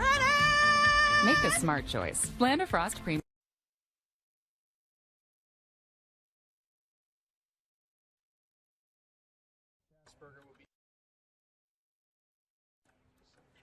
Let's see. Back here at Dowling Park in Hammond as we get you set for the 9th inning. Last chance for the Oilmen. 3, 4, and 5 due up. Jack Zebig will be followed by Marshall and Clark in this inning. Zebig came in 5 of 6. He's 1 for 4 so far today. And Cook is trying to close it out as the Panthers lead the Oilmen by an 11-4 score. First pitch here taken for a strike, and it's 0-1. It's been a good day for the Panthers, Josh. They'd really struggled against the Oilmen in the first 2 matchups between the 2 teams this season. But today it's been much different as this pitch low for a ball, and now Crestwood well on its way to a victory over the Oilmen this afternoon. Well, on their way to a victory, but I think what Coach Glenn is most excited about is the timely hitting that they've had today, because they struggled offensively in general this week. They only had 2 runs yesterday in the game against Southland. So to come in today and to put up double digits is very encouraging. It's something that Glenn loves to see. This is high for a ball, 3 balls and a strike. Big problem today, Leo, has really been on the pitching side of the ledger. We saw some games where the Oilmen offense was the big issue over the weekend, and by no means a great offensive performance today. Not a ton of extra base hits. They've flashed out some singles. They've taken some free passes. But the real issue has been the pitching staff today. And it's just the walks that have come back to hurt them. That really has added up for a few innings. There have been several instances with bases loaded where you had nowhere to put the man, and you ended up getting the walk or the hit by pitch. That proves to be costly. Seabig strikes out swinging on a pitch in the dirt.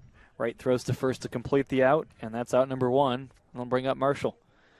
The starters are the pitchers of record. Schasberger is going to be the winning pitcher in this game. No host will take the loss. And if Cook can notch these final 2 outs, he will record the save by the 3-inning save rule. First pitch to Marshall is ball 1. I think just a great pitching performance overall here for Crestwood today. We had Schasberger, who made some really good pitches when he needed to make good pitches, and Jacob Cook coming in and just, shutting down the Oilmen, only giving up a couple of hits here over his almost 3 innings of work now at this point. 2-0 is taken low for a ball. It's now 3 balls and no strikes. I thought that double play on the final pitch thrown by Schasberger was one of the keys of the game. No, it absolutely was. And that was the last time the Oilmen scored right there. And the key to that was that, as opposed to having the bases loaded and maybe 1 out or nobody out, you had only a man on second. You were still down by 6. So that just completely changes the mentality of an inning when something like that happens. And Jacob Cook came in and did what he needed to do. Marshall takes low for ball 4. Chaz Clark will step up to the plate next.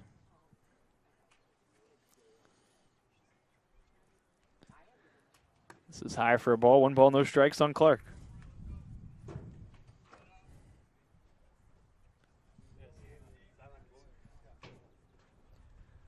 (11-4) the score. Here comes the 1-0. Swinging a tapper foul. And for the Oilmen, they'll just have to try again tomorrow against the American Giants as they'll look to bounce back and get back to 500. That's the good thing about baseball. A good thing about this schedule is that when you have a tough game like today, you have another opportunity the next day. Quick turnaround. You have to have a short memory and just try to get back in the win column. It's taken high for a ball. 2 balls and 1 strike.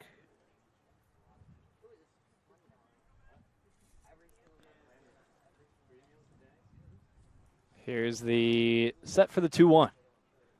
Taken for strike 2 call, and the count evens at 2-2. Seabig struck out to start the inning. Marshall worked a 4-pitch walk a moment ago. Now it's Cook to Clark, 2 balls and 2 strikes. Here's a 2-2. This is swung on and popped up. It's going to drift out of play, and it remains 2-2. Oilmen and Giants tomorrow, and then the Oilmen will have a couple off days on Friday and Saturday before they take on these Panthers again on Sunday and Tuesday in the final 2 games before the home opener. This is fouled into the screen, protecting us, and the count is 2 balls and 2 strikes. Opening day for as far as the Oil City Stadium portion of the schedule will be next Wednesday. Tickets are available. Visit NWIOilman.com. Wednesday through Saturday, home games every night next week. Here's a ground ball base hit right field. Dodging out of the way of it was the runner Marshall as this was sent through the gap on the right side of the infield. Marshall holds at second base as Clark grounds a single to right. And now the Oilmen have runners at first and second with 1 away here in the ninth. We saw Marshall kind of had to pull back a little bit to stay out of the way of that one, and maybe that could have prevented him from going for third, but still, the Oilmen now get 2 runners on after that good rip there by Clark. Oilmen without an extra base hit today. They have depended on singles and walks, and it just hasn't been enough. Here's the first pitch to Cabeza. It's a strike, and it's 0-1. Let's see if he can drive in a run. Cabeza 1 for 3. He was hit by a pitch, and he's singled. Here's the next pitch low for a ball, 1-1.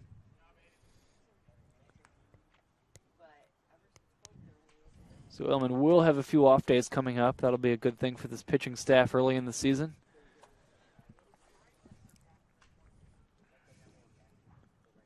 One ball, 1 strike.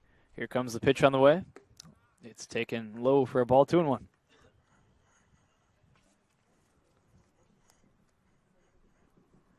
We've talked about the Oilmen have had years where they started 1-7 and then won the MCL championship.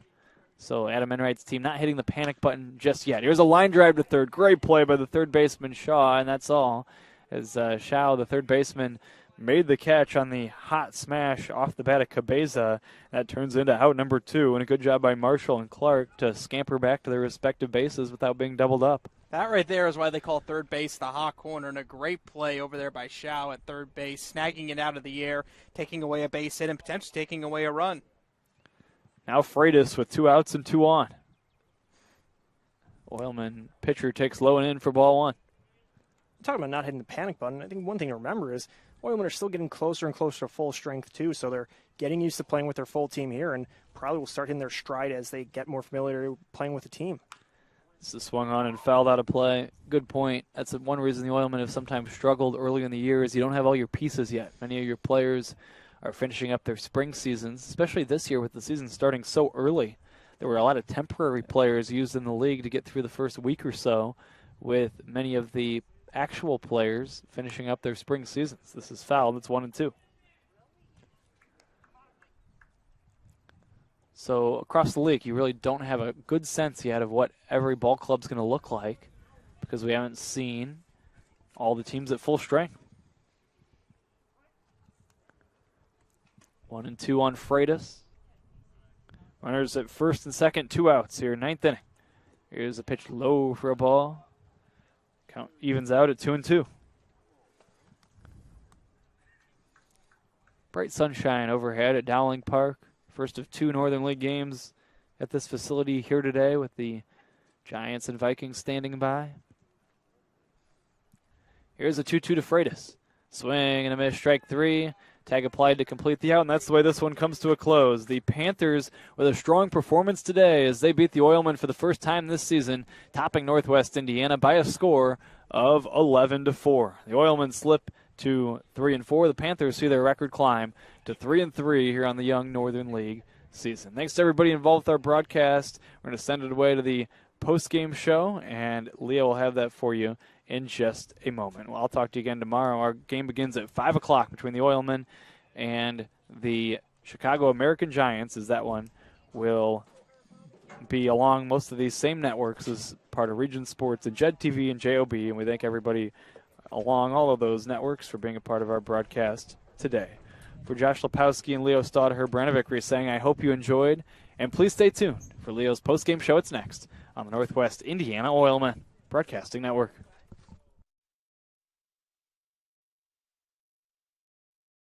When you hire certified electrician contractors, you're getting the best. But just as important as our skill and expertise is our culture of safety.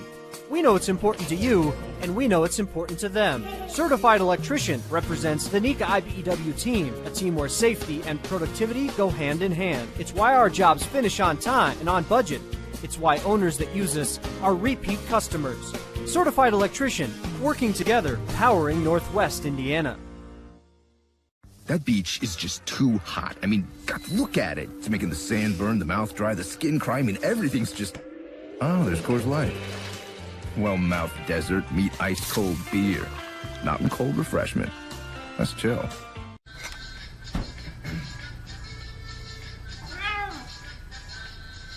You didn't do anything wrong. You just didn't know Miller Lite has more taste and only 1 more calorie than Michelob Ultra. Now, you do.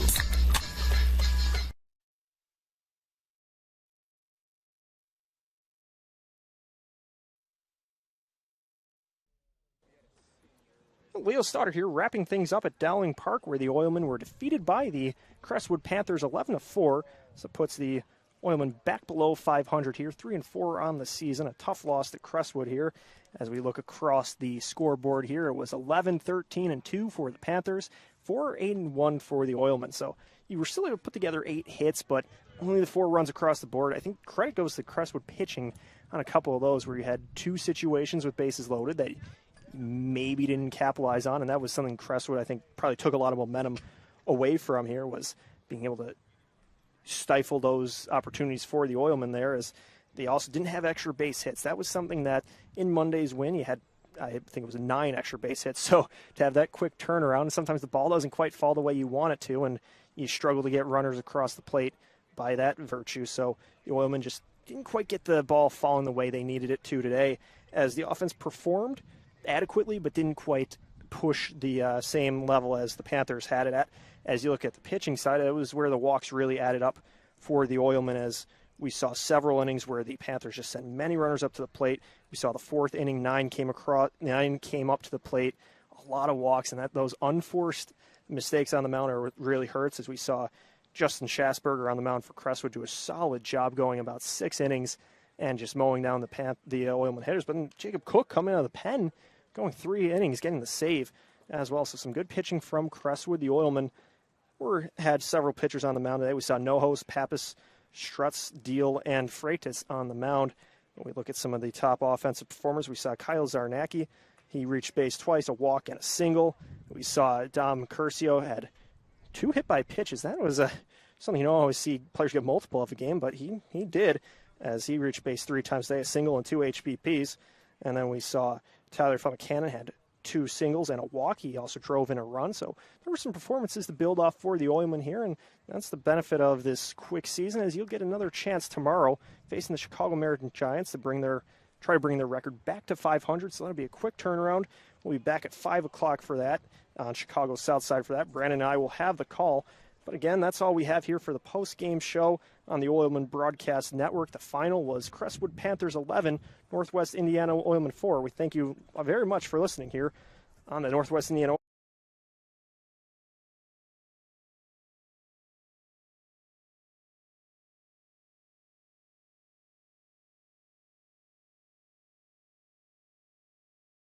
to 500, so that'll be a quick turnaround. We'll be back at 5 o'clock for that on Chicago's South Side for that. Brandon and I will have the call. But again, that's all we have here for the post-game show. The Oilman Broadcast Network. The final was Crestwood Panthers 11, Northwest Indiana Oilmen 4. We thank you very much for listening here on the Northwest Indiana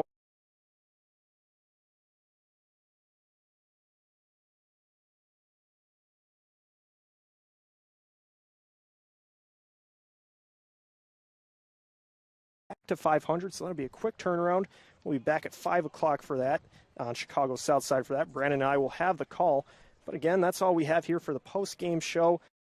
The Oilman Broadcast Network. The final was Crestwood Panthers 11, Northwest Indiana Oilmen 4. We thank you very much for listening here on the Northwest Indiana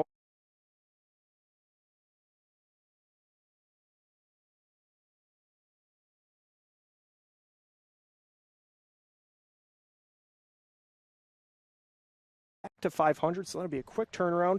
We'll be back at 5 o'clock for that on Chicago's South Side for that. Brandon and I will have the call.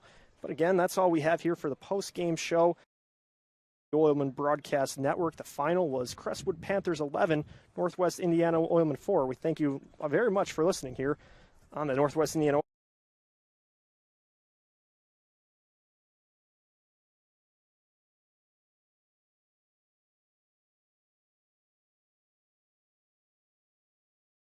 to 500, so that'll be a quick turnaround. We'll be back at 5 o'clock for that on Chicago's South Side for that. Brandon and I will have the call. But again, that's all we have here for the post-game show. The Oilman Broadcast Network. The final was Crestwood Panthers 11, Northwest Indiana Oilmen 4. We thank you very much for listening here on the Northwest Indiana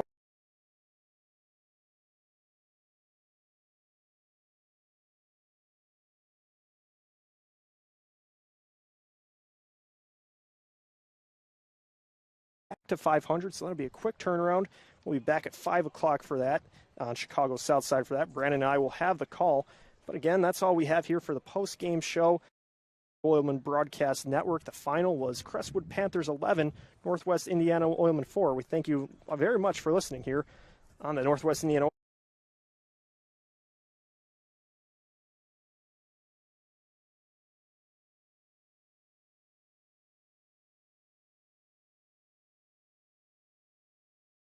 to 500, so that'll be a quick turnaround. We'll be back at 5 o'clock for that on Chicago's South Side for that. Brandon and I will have the call. But again, that's all we have here for the post-game show. Oilman Broadcast Network. The final was Crestwood Panthers 11, Northwest Indiana Oilmen 4. We thank you very much for listening here on the Northwest Indiana